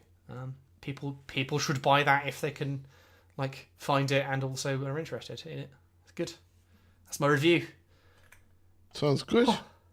So you're having fun. Yeah, 40k is going really well. It's a very nice break from like. Meanwhile, not looking at a computer screen. While you were doing that, I've been looking at the Regimental Standard website. Mm-hmm. Because I don't know, it was linked on the Games Workshop. You know where the thing with the, I don't know what they do, like weird in universe funny posts. And I found this. Have a look at this. This is an Ultramar. You know those travel posters? You made one for Ultramar. I thought that was... Oh, neat. That was cool. And then I found Always Remember Breach. And I thought we should remember this, because this is very forced empty. It's for our PUBG squad when you're breaching. Always remember Breach. Be aware of your surroundings. Reflect upon the value of any strategy that involves potentially damaging sacred sites, i.e. the Forced. Examine nearby structures for any relics or holy materials. Ask permission before using any high explosives. Cover items of spiritual value with your body to shield them from fire. Hearken the glory of the Emperor and his holy works. I like that. That's fantastic. That's really good. I love that Regimental Standard website. It's really, really They good. also have the best header we can use for this episode, because this is fine. They put that on the post when they said Cadia is still fine. I might set that as my wallpaper at work. That's fantastic. Still fine. Stop. Everything's fine. Shipping on time. Yeah, so the next topic we have here is the football, which we completely, like, in the time we didn't do anything, we completely missed the World Cup. Happened. Man. Which isn't bad, because, wasn't that bad, because, like, I mean, Germany was atrociously shit, and I don't want to talk about it. Yep, and then England did amazingly well and then fucked it. Well, you did better than ever. Well, yeah, in the last X number of years. Yeah, since the 60s or whatever. There was the time just before the semi-final when we were at work, and my boss asked me, you're going to watch the football this evening? Like, no, not really. Not a football person. It's like, but come on, England are playing. I'm like, I'm Welsh. I obviously want them to lose horribly. So quickly a dividing line was drawn of like, Dave is the Welsh person, shun him. So we lost. It was terrible, allegedly. I was rooting for Croatia. Fair. When the match was happening, we were in the park drinking beers, having a picnic. It was great.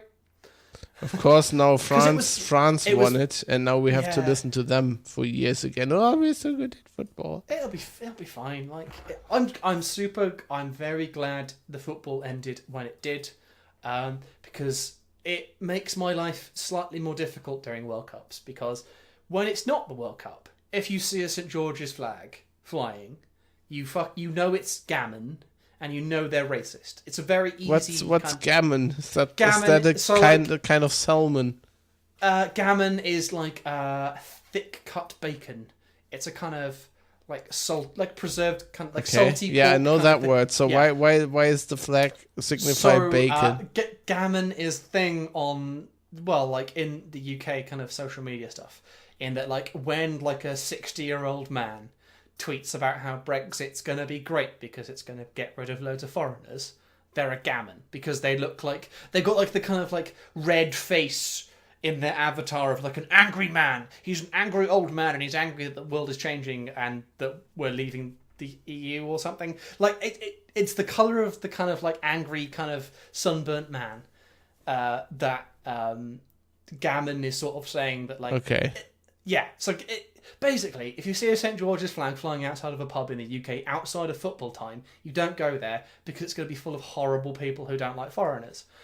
But during the World Cup, it's very different in that basically everyone flies it, and I can now no longer trust anyone. But it's the same in Germany. Well, kind of. Yeah. I don't know if it's like worse or better, but like literally like the. I don't know. Nobody flies a German flag here. We have Okay, we have fair. this problem with our flag. It's like you fly your own flag. You're racist.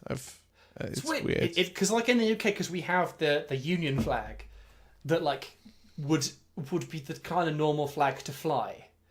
That's generally fine. I'm still like a little bit like, oh, they're a bit weirdly patriotic. But when they specifically pick the English flag, it's very much like a I understand. It's kind of like the that would be like the Dixie flag. Yeah, it's a bit like In Germany, it's weird because obviously we only have the one flag. Yeah, and people who fly state flags or something. Well, yeah, of course they're at state buildings, but like if a normal person flies like just the normal flag, then it's like implied that why are they patriotic, which in German patriotism doesn't really exist anymore. So it's like, oh well, you're a Nazi, which to me is always hilarious because that flag obviously signifies something very different. I mean, that is because the Weimar Republic used to have that flag, so the Nazis specifically got rid of that flag and used the Prussian one. I guess it's always the kind of like when the St George's flag is being flown, they're being.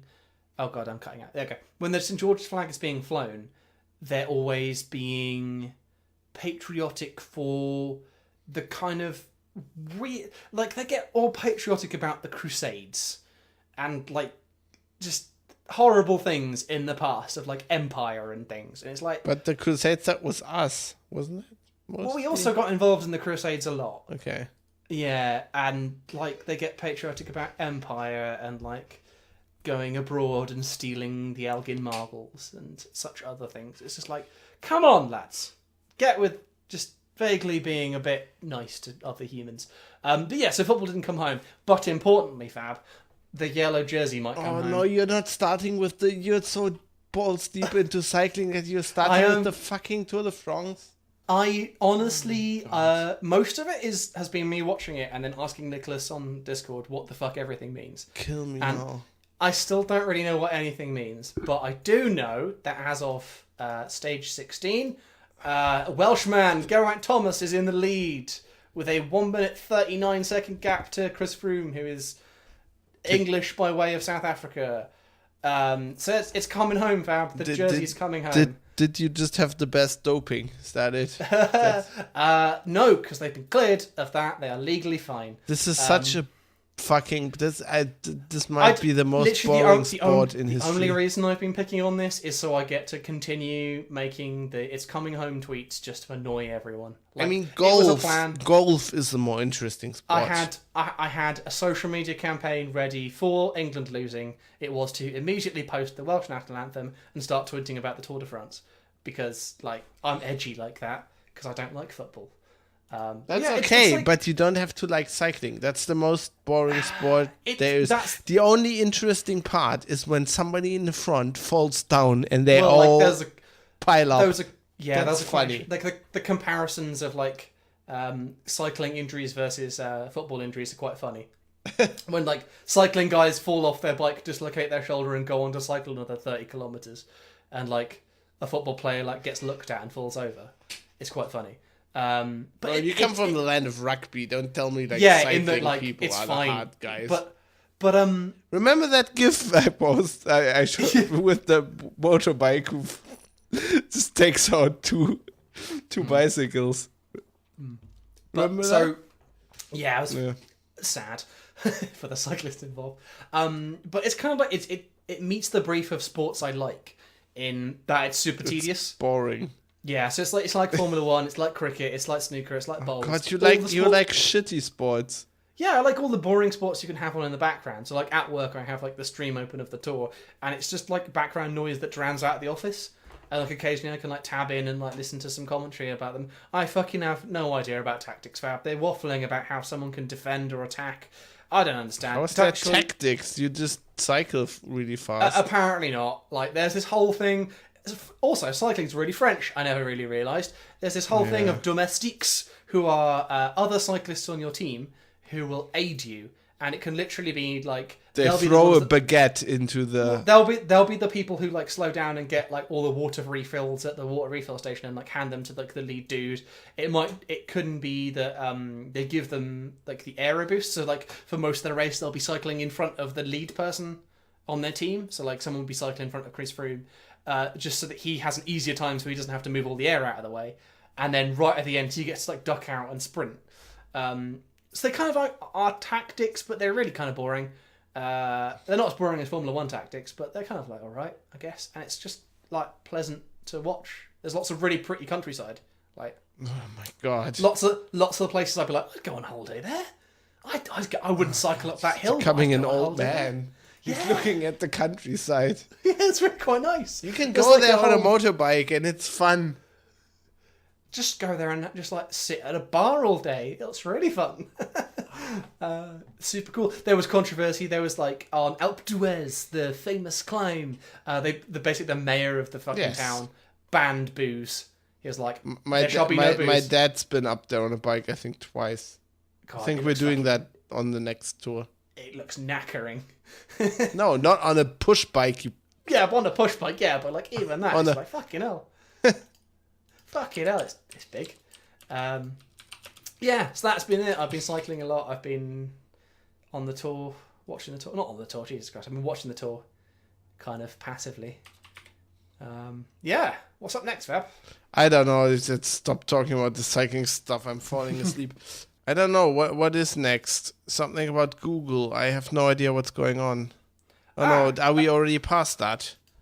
We haven't talked about it, but we can skip it if you want. I don't know. I don't know what's going on. So like Google got fined $5 billion by the EU for sort of antitrust sort of things. Yeah, but I can't. What was it? Oh God, what was that? So like, it's kind of vague in the. Was this a search engine or something? Yeah, so there's this whole thing that you can't have any other search engine other than Google. And there was a fun Git commit because like the code where they removed the ability to have. Oh, this is an Android, right? On Android, yeah. The commit, they found the commit where someone removed the ability to have other search engines, and then someone commented like, "Oh, this Git commit cost like $5 million," which is quite funny. But also this whole other thing about how Google basically, if your manufacturer is wants to manufacture a device that runs Android, like proper Android, like marketed as a Google and like running Google Android, they're not allowed to manufacture devices that run forks of Android. So things like Lineage or the Amazon Fire OS, stuff that like is based on Android but isn't marketed as Android, which I think is the kind of crux of it. In that, like, that's kind of bullshit. Like, I get that, like, yes, Apple get to like build their own hardware and build their own software and they put it on the thing, but that's kind of because they kind of handle that all themselves. But Google, it kind of feels kind of bullshit that Google go along with, oh, you can make our phone, but you can't make our very similar phone that's not our phone. Which is kind of bollocks. It's all really vague, and none of it really makes sense, like why they got $5 billion fine, and they've been given 90 days to fix the problem, but obviously Google are going to spend all the money they can to kind of like protest this. And it just feels a bit weird. I don't know how I feel about it, because I am on one hand entirely fine with Apple building their own device and saying, it's our device, we do our thing with it. But then Google are like, well, you know, I think it's the idea that Apple never gave you the option, whereas Google gave you all the options originally and is sort of slowly taking them away from you, which makes it feel worse, even though the actual effective end result is the same. So, I don't know. I kind of feel like this kind of feels like the EU wanting to be like, Google, we're watching, and we're kind of going to be punitive and fine you $5 billion. But not in a kind of meaningful way. Not because like this, does this affect the kind of rights of users in the EU? Surely the kind of like collection of data and all that gubbins is the more important issue probably for society. But that's probably much harder to nail them on. That's probably trying to like nail the mafia on being the mafia, whereas they're trying to like nail them on tax evasion. Except, you know, they do tax evasion, so why can't they nail them on tax evasion? I don't because know. it's legal, it's not tax evasion. Yeah, I mean, morally it's tax evasion. That's my line. But how is taxes? How are taxes moral? Because, where do morals come into this? Because all of the things that so the phones are delivered to shops via roads or railways that are maintained by the public generally, at least in the UK. They employ people in the countries but don't pay taxes. Those people are using public services that their employer should probably be talking about companies towards. here. Companies don't have morals. Yeah, but I'm saying as a person, I would like to tell them to shut up and give me all their money. But they've done this other thing, which is called the data transfer project. For the thing with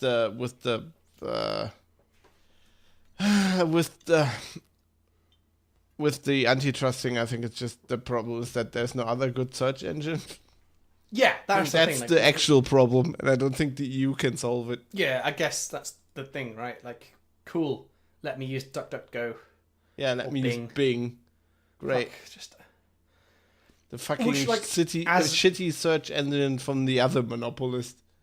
Yeah. No, I'm fine. No.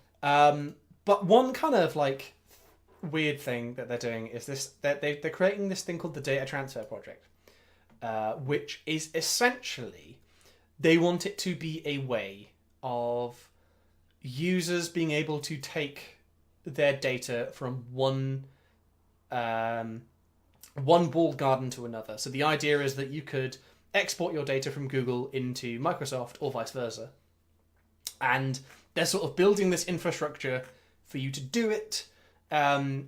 All cloud providers need to do is build essentially some sort of translator that takes like their data format, converts it to this open standard, and then backwards. So you can kind of like take data in and out of clouds, which kind of like seems like a sort of like useful thing generally, because I mean, yeah, it's weirdly kind of pro-customer, right? Because the reason, one of the main reasons I don't have an Apple device is because it's a massive ball ache to move. Like, I don't, like, say that iPhone 12 comes out and it's fucking amazing and it's not stupid and I really want to get it. It has to be really, really, really, really, really, really good compared to Android, because there's just the switching cost of me taking everything out of Google and putting it into Apple. But is this pro-customer, or is this just a way so that all your data flows past Google once more?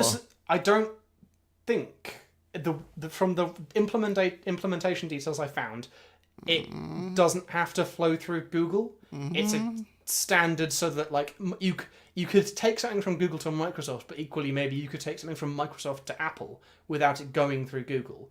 And in theory, it's encrypted at rest and in transit. So I don't know. It kind of feels like this isn't. They're kind of selling it as you can move it to between clouds, but realistically, I feel it'll just be Google importing from everywhere else. Oh my god, you linked a story from Stephen J. Vaughan Nichols. I just linked like the I'll have to do some summary. proper research on this now. Yeah, basically I read it like on random blogs on Twitter that I don't have links for, replaced with actual good thing. So, yeah, it's kind of like a weird thing, and it doesn't really have... I don't trust this. Yeah, so the thing I'm kind of like it sounds reasonable, right? It sounds like a decent thing. Is this Microsoft and Google agreeing on this? Yeah, but he's quoting a guy from Microsoft. Yeah, on a Google project, and he agrees to it. There's something deeply unsettling with this. Well, I guess it's because like everyone ultimately wants to get customer data. Like they want your data. Yeah. Microsoft want to get your data from Google, and if writing some lines of code lets some people move to Microsoft, it'll be worth it for them. But the kind of like interesting thing will be that like I don't think there's any there's any requirement for the person you're taking the data from to delete it once it's moved.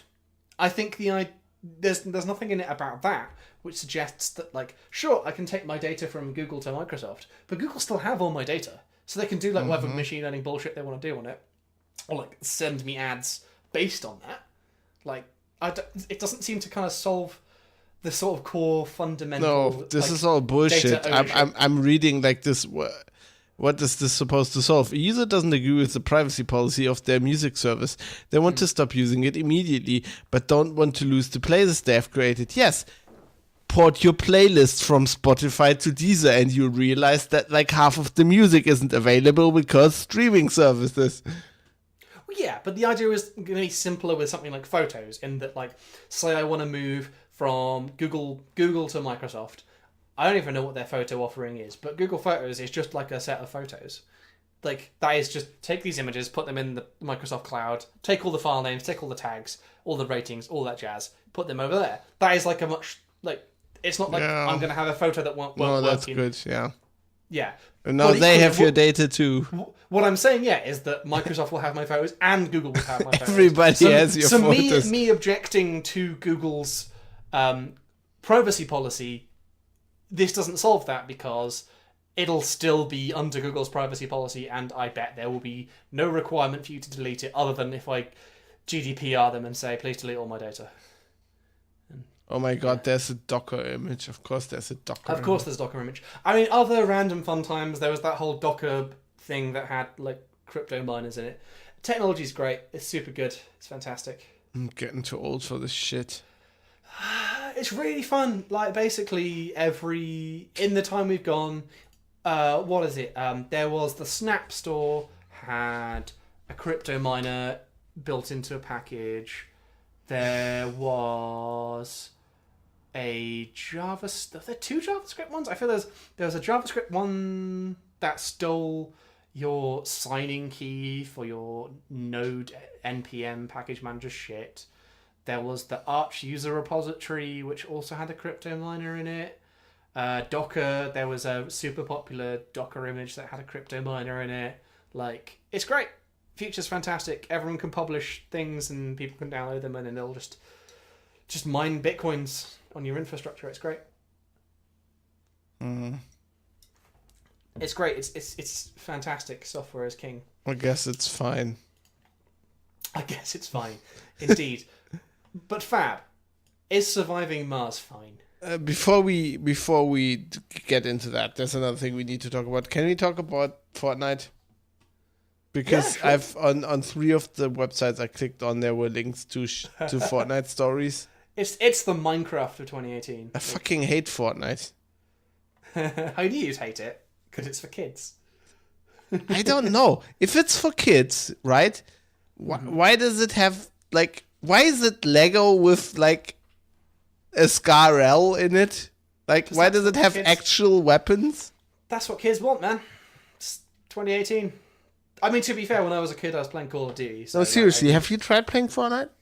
I've not, actually. Have you tried watching a Fortnite stream? No, not really. It's horrible. It's just they jump around all the time. It's such a shitty game. It's so shit. It's even the shit shooter. It doesn't like, okay, PUBG has problems, right? Mm-hmm. It's all like this desync shit, and you're hitting somebody, but then like their client says that you haven't hit, and then who knows what the fuck's going on. But like Fortnite has fucking bloom. It doesn't even have pixel. It doesn't even have like. I mean, in PUBG they're now working apparently on like bullet penetration and stuff like this, which it doesn't have. But doesn't even have like Fortnite doesn't even have pixel correct like fucking bullet hits. Like what the fuck? I mean, I guess, but like equally, Minecraft is like Minecraft is not a shooter. Minecraft is okay. But I understand building in game. Minecraft. It's like it's a game, and there are a set of mechanics that people find fun. You can't say it's okay because it's a game. That's just it's a thing that people find fun, and like why? Because people like shooting things in cartoon things. I like shooting things, but I don't want to build stairways while I do it. Like I think that's not fun. I mean, I kind of do, because like there was this old Okay. Half-Life 2 mod called Source Forts, where you build forts, and then like you had like a 2-minute building round, and then you had like a 10-minute shooting round, and it was great. It was really, really good. Okay, this is your assignment for next time. Is to play Fortnite. Play Fortnite. It's free. You have no excuse. Yeah. I might play it on the can't. Switch. I can't even watch it. Like I can't even watch YouTube videos of it. I'll get physically sick. Fortnite. Let's have a look at it. Did you just say you're gonna switch? No, I could play it on the Switch. Oh, okay. Yeah, you could do that. Do you have? I can just download it. I mean, it's everywhere. You can play it on the PC. I don't know. The question is, do I have an Epic account? Question is it worse on the Switch? Like, is that? Can it get worse? Isn't it already the worst thing there is? I don't know. I don't think it is the worst thing it is. I mean, it looks horrible. It doesn't. It's not a good shooter. It's not a good building game because you're getting shot by people while you build stuff. I mean, come on. I think it's just popular because it's free, right? I don't get this. I'm signing up for an account, Fab. Yeah. We'll see. Now, oh god, I created a monster. What if you really like it? So I don't know. Like I've looked at it and thought, oh, that certainly is game. But I looked at cricket and thought that certainly is a game, but that doesn't mean I'm going to play it. I think honestly cricket's better. It probably is. Like I don't know. I think curling's better. Like I don't have a very high opinion of curling. I think I don't know. I can see people very much not caring about like the things you just said about like a realistic like graphics don't. The graphics aren't like a thing that. Like, no, that isn't graphics. That isn't graphics. We just saw like the bloom thing and like.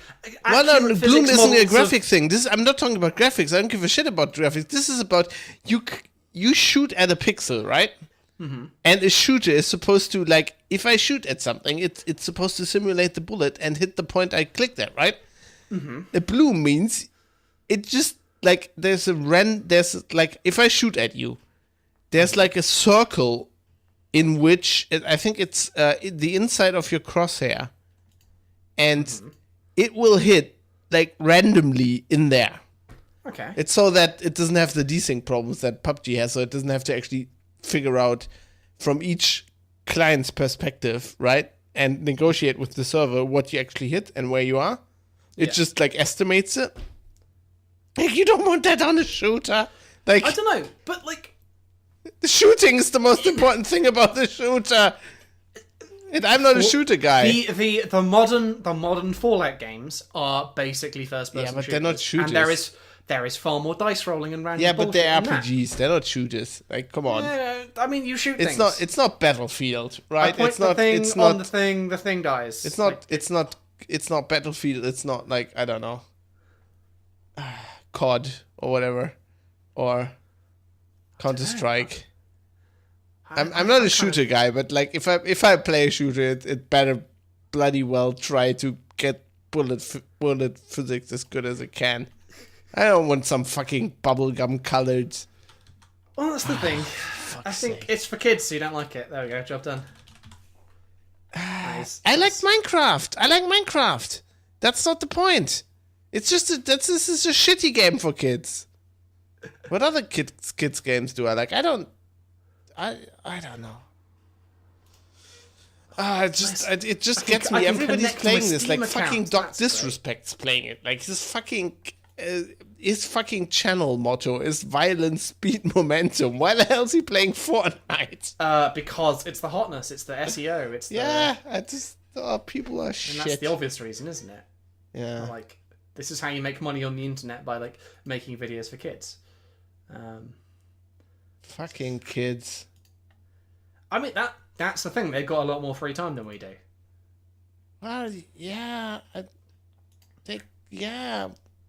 But why aren't they playing good games? I was playing good games when I was playing a good game when I was a kid. That's no excuse. I was not. I was playing hot trash. Yeah, I but you're a played James Bond millennial. 95 Maybe for like that's the problem. 2,000 Maybe the hours. problem is not that they're kids. Maybe the problem is that they're millennial kids. You don't know what's They're good not even for you. millennials. They're the generation after millennials. What generation is that? And the Generation Z. Like, they're not even... Generation... Like, I don't millennials... even. Generation I don't even. I think millennials, you can kind of vaguely put in a... The way I think of it is that millennials have a concept of a PC. Like, they owned a laptop at some point, maybe owned a desktop. I think Generation Z never did that. Like, Generation Z, when you say computer to them, they're like, they think iPhone, iPad, kind of tablet computing consoles rather than a computer. Yeah, but these kids are playing Fortnite on a PC mostly. I mean, or they're playing it on Xbox or, Switch or PS3, but they can't play it on PS3 or Switch, like, simultaneously, because that's apparently not allowed. Weird reasons. But yeah, like, it's for kids. It's like people at school. And I've kind of broken the installer. Bollocks. I tried to add You're all not my young Steam enough. friends. I added all my Steam friends and it broke. It knows that I'm there. Like, I can't. I think it's probably I haven't verified my email address or something. Okay, let me talk about Surviving Mars. Yeah, talk about a game you like, or at least have played. Well, we got a key for that, and I wanted to review it when it came out, and I played it, but didn't play it enough. I just didn't have time, and then I played it, and then we didn't record shows, and then we recorded shows about other things. So I thought I'd finally talk about it. So it is it's kind of like a city builder. I think you would like it. Yeah, it looks like something that would be my jam. It's like a city builder, but it's like on Mars, obviously, and it's very realistic. It's like kind of like the Martian kind of thing. So you basically so Earth's going to shit or whatever, and your objective is to build like a human colony on Mars, and to do that first. You shoot rockets up there, and they just develop, just carry with them like drones, and so you don't have any living citizens. You're just like you're building the infrastructure, and then you build your first dome. It's kind of a bit like Expanse as well, that kind of future level. Yeah. Very very realistic. Apparently based on what about real data from Mars. And it's actually what I like about it is like it's got kind of a natural tutorial because the part where you're building the infrastructure is a very different game to the point when you're like, okay, I've got a dome, it's all ready, send me colonists, and then you have actual people that you have to take care of. So that first part is quite a lot less involved, and as such, it's like it's made basically two different games. But the first game stuff, it feels a bit like the light mode, so it's kind of like it is kind of like a natural tutorial, and I think that's really cool. The whole game in itself just isn't my jam, or it isn't my jam right now, which is weird because it's published by Paradox, and I pretty much like everything from Paradox. So I don't do this. I don't have to do this often, like on the show here, but like I can abstract that it's a good game. You know, when you play a game and you realize, wow, I mean, this is well done. This is a great concept. This is objectively, this is a great game, but I'm not having any fun.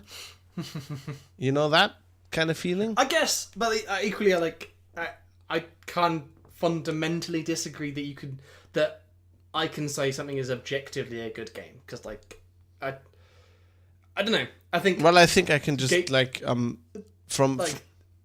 there are game mechanics. Like, it's a game. Like by some set of rules, it is a game. No, that's not what I mean. What I mean is like by the artistry that went in it, and okay. It it's got a good UI. It looks good. It is a good game. There's stuff to do. It's just like not my kind of game. Like sounds like Fortnite. It's much better game than Fortnite. There's stuff to do. People spend time doing the artwork. It's a much better game than Fortnite. There's much more content in this. I mean, yeah, it's kind of like I do like, you know, the other game that's also weirdly, it's published by Paradox, that I really like is City Skylines, which is a traditional city builder. Which is more, I more enjoy that kind of stuff, you know, sandbox kind of, it's much more sandbox. It's more like you build a city like you want, and then you create your own problems, right? You think, okay, I'm going to put the highways there, and I'm going to connect the city, I'm going to build like a highway intersection here, and then by the way you build that, you create your own little problems. Yes. And you have to solve those. And I really enjoy that. Surviving Mars is more like, it's a simulation, and stuff will go wrong. So basically, for example, there's dust on Mars, and like the dust will get into all kinds of stuff and like damage it and destroy it, like your solar panels or whatever. And it'll break like your power lines, and then you need backup power lines, and you need like air and water, otherwise your colonists will die. And then later on it has like all this. I even didn't even get that far, but later on it there's all this kind of stuff where it's like there's like sci-fi mysteries in there. I think like you unearth. There's several scenarios that can happen. I think like you find like an obelisk or whatever, and the aliens turn up, or there's like weird shit going on, right? Mm-hmm. So it has like these kind of challenges that come later, and this is more like a it doesn't feel so much like a sandbox. It feels more like a challenge, because Mars in itself is a challenge, and surviving there is really hard, and you have to take care of all this stuff, you know, power, water, air, food, you know, all this kind of things. And then like you can have these, you know, what do they call it in The Expanse? Is it like the cascade? Yeah. You can have stuff like that where like something breaks, and that makes you build like failover, but you didn't realize that when this breaks, it creates pressure, and then your failover dies too, and then, you know, people start dying, and sooner or later your colonies like that and stuff like that. But it's just, maybe it just also doesn't fit in my brain space right now. If I play a game like this with City Skylines, it's more relaxing. You know, it's kind of like a little Zen garden thing. Yeah. And yeah, like isn't that? So yeah, I feel like what you're saying is like exactly why I didn't buy this. So I watched like the launch stream that Paradox did, and a couple of like streams some people I knew, and it I agree. It looked like this is a kind of a cool city builder with like a nice theme, but I kind of when I thought about like what is it without this theme, and it very much reminds me of this game called Civ City Rome, where basically the same thing. You built a city in sort of ancient Rome, and you had to face all these issues of like, okay, build your city, okay, cool. Now there's people attacking you, or like now you have to get a certain number of people kind of to this level of citizenship and within the time limit or whatever, or with some certain conditions. And like, I look at it and it doesn't appeal to me because, it's not this kind of sandbox environment. It's very much like me against, like, here is the kind of scenario thing. And it kind of, I don't know, like, the kind of, like, sci-fi world it sets isn't tremendously interesting to me. I don't know how deep it is in like the customization and stuff, but like, you put your space dome in, and then like you harvest minerals or whatever, and then you build other things, and then people want entertainment, and then like you build a bar, and then you basically build like Little America on Mars, and that's not like a kind of aesthetic I'm like would sell me on the game. Like, it wouldn't necessarily, like, if the game was super amazingly like addicting and fun and whatever, I wouldn't avoid playing it because of the theme, but like the theme's not something that's like drawing me in. And you're right in that the reason I play the City Skylines and stuff like that is because you make your own little problems, and it's more like their old games, Cities in Motion, which was essentially like a public transport kind of simulation problem, where you had to kind of make an efficient route, like a network for the city, which is fundamentally what I always turn every City Skyline game into. Like, I might like go start a city in City Skyline and say like, okay, I'm going to build like a cool looking city that's like thematic, and like here's the kind of hipstery area, and like here's the super posh area and all. But ultimately, it ends up with me being like, how do I make traffic really nice in this game? And that just doesn't feel like I would get that from Surviving Mars.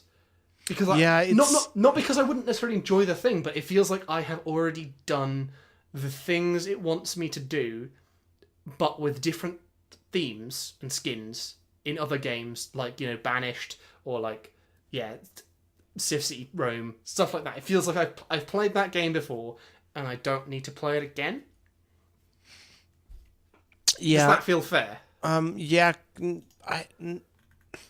don't know. I don't think you've played this. I think it's special. It's like its own thing, very much. So I don't think you've played anything like this before. Okay. I think my problem with this is exactly that. It's not a city builder. Like, when I build a city in City Skylines, it's more like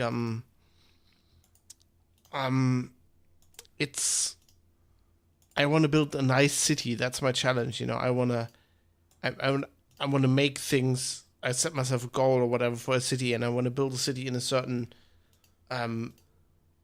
way. Like, I'll take like a real life city as an example or whatever, and try to build something like that. Or just, I set myself certain goals, and it's more of a sandbox. And this isn't. I mean, this is from the developers Hemimont Games. They did Tropico. Mm-hmm. So it's a bit more like that. It's more like control. And that I've played Tropico. So, like, why would I play this again? Because it's also very... I mean, I guess from this mechanics point of view, it's similar to Tropico. But it's also a very interesting... Like, I mean, I can see that appeal to people, especially if they like The Martian or something like that. Like The Expanse, like how they... The stories in that, how they colonize Mars. If you want to live that fantasy, then I think this is a good game for that. It's just not. It's too much of a challenge. Too much of a. It's too topical for me. It's not enough of a sandbox. I think that's my main thing. That's why it's not down my alley. Fair. Yeah, I kind of feel we've sort of reached the same kind of opinion of the game through like different reasoning, but yeah, I don't know. It kind of I want to state that it is a really good game, though. Yeah, I that's think the thing. Like, I look at it still and I think think it's a really good game. It's just not for me. It's probably yeah. there are entirely probably that. people who would really enjoy it. Exactly. The people I have seen playing it seem to really enjoy the game. And there are things there that, like, if I hadn't previously tried to do build cities in like Tropico and face kind of story-based challenges of like, here's a thing that has happened that has disrupted your plans, now overcome it. Like, I feel like I've done those before and I just don't feel the need to do that again. You've played Tropico. That seems like a game that's really not down your alley. It's all right. Like, I played 3 and 4. Like, 3 quite a bit, 4 less so, because 4 just turned out to be basically 3 again. And yeah, it's kind of fun. Like, I quite enjoyed the kind of resource gathering stuff. And then it was, yeah. Okay, I guess if you frame it in like Tropico 3, I entirely agree. All your arguments you've made, same thing in Tropico 3. Like, just like, yeah, there's some stuff, and suddenly it becomes not a, how do I make the best city available? It's like, now, okay, how do I solve the scenario? Like, it's not, I don't know. I didn't, yeah, okay, I entirely agree with you. There you go. If the same problems I had in Tropico 3 are the problems you have in this. It's a better game than Fortnite, though. We'll find out. I am currently 37% installed. Just remember, keep jumping. I think if Keep you jumping. stop jumping, you die in that game. That's what Noted. I'm taking away from the streams. Cool. Basically, I've been watching it against my will whenever a PUBG streamer that I watched then switches to Fortnite. And I try to watch it for 2 or 3 minutes, and then like all the colors get on my nerves.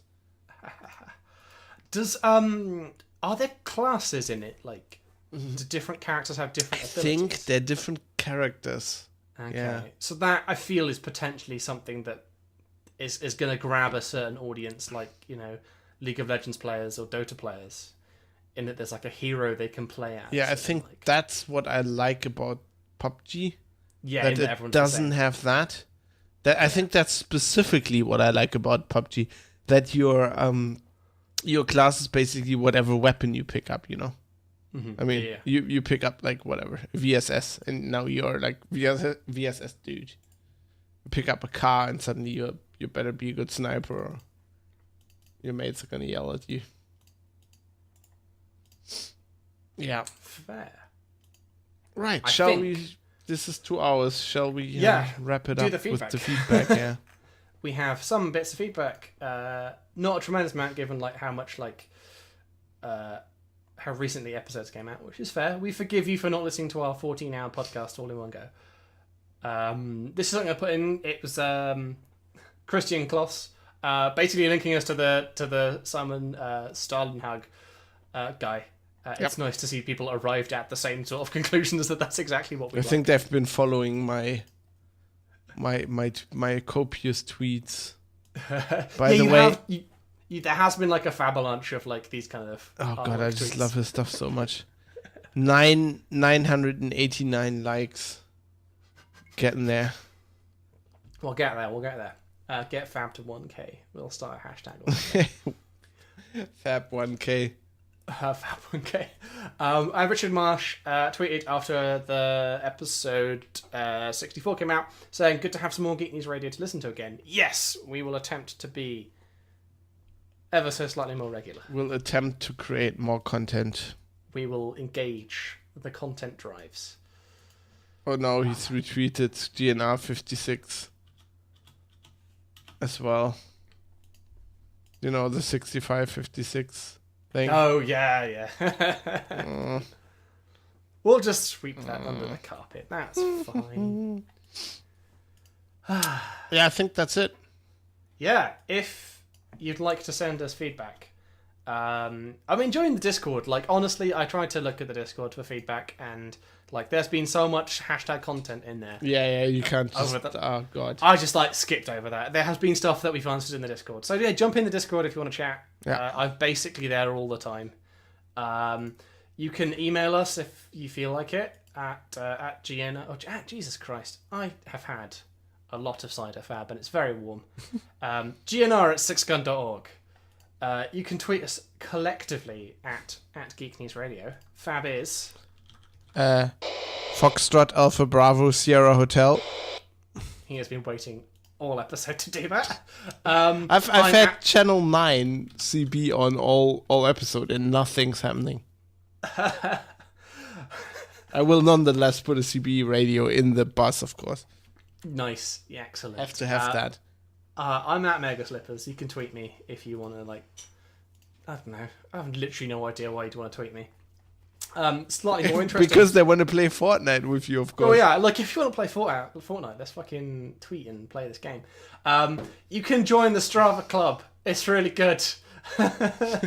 If you did not get enough cycle chat, you should talk to us in #SportWank on Discord, which is the channel I made entirely to talk about cycling and fucking sport bollocks. But we have a Strava Club. If you run, cycle, swim, physically do things in the real world meat space, join the Strava Club, because if you did an activity and it's not on Strava, you didn't do it, it doesn't count.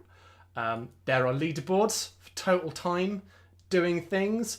There's someone called David Potter, and I really hope he's a listener, because fucking hell does he put in some bike rides. Like, we'll be having the leaderboard, I'll be like slightly behind Tom Williamson, like, oh shit, if I just like do a couple of extra laps of the park on the way home, I'll overtake him in the leaderboard. Yes, I'm number one. Like, log in, and then it's like David Potter's like, I've been cycling for 14 hours straight, and I've just fucking won. Like, oh, bastard. So David Potter, like, say hello or something, because you keep beating us. Does he have example, no life? Is he just... Longest activity last week, David Potter at 12 hours, 15 minutes on a bike ride. Jesus Christ. Yeah, do that. It's really good. Also, we have a Discord. We've mentioned that previously. Please join, have chats. And there's Six Gun on YouTube as well, where Fab uploads podcasts. So you can surreptitiously listen at work, even though one could listen to Pocket Casts at work as well. But, that's fine. Yep. All the channels. We put up the VODs of the streams there as well. And hopefully there'll be another stream at some point. We are planning to do it, yes. #potential. That was it, right? If I'm sound like I'm really done for, it's mostly the heat. Because you are. It's really warm in here. It's like I've got the window closed. It's like same. I'm sweating buckets. Can I log that on Strava? Sweating, like, yeah, I was like, I've been sweating for 24 hours today. Yeah, I mean, they're just podcasting. I mean, that's an activity. I've been sweating, so I guess that's sport. They do boast a wide variety of activities you can log. Is podcasting in there? I hope so. We should ask them. We should get in there. I might have a shot at the leaderboard there. Upload an activity. I can't remember what my sign off was. Did I have a sign off for this? I don't know. Mine was Hack the Planet, but I feel like it should be Netrunner forever now because it's dead. Mine's go to hell. Get off my lawn. Fucking Fortnite kids. 61% installed.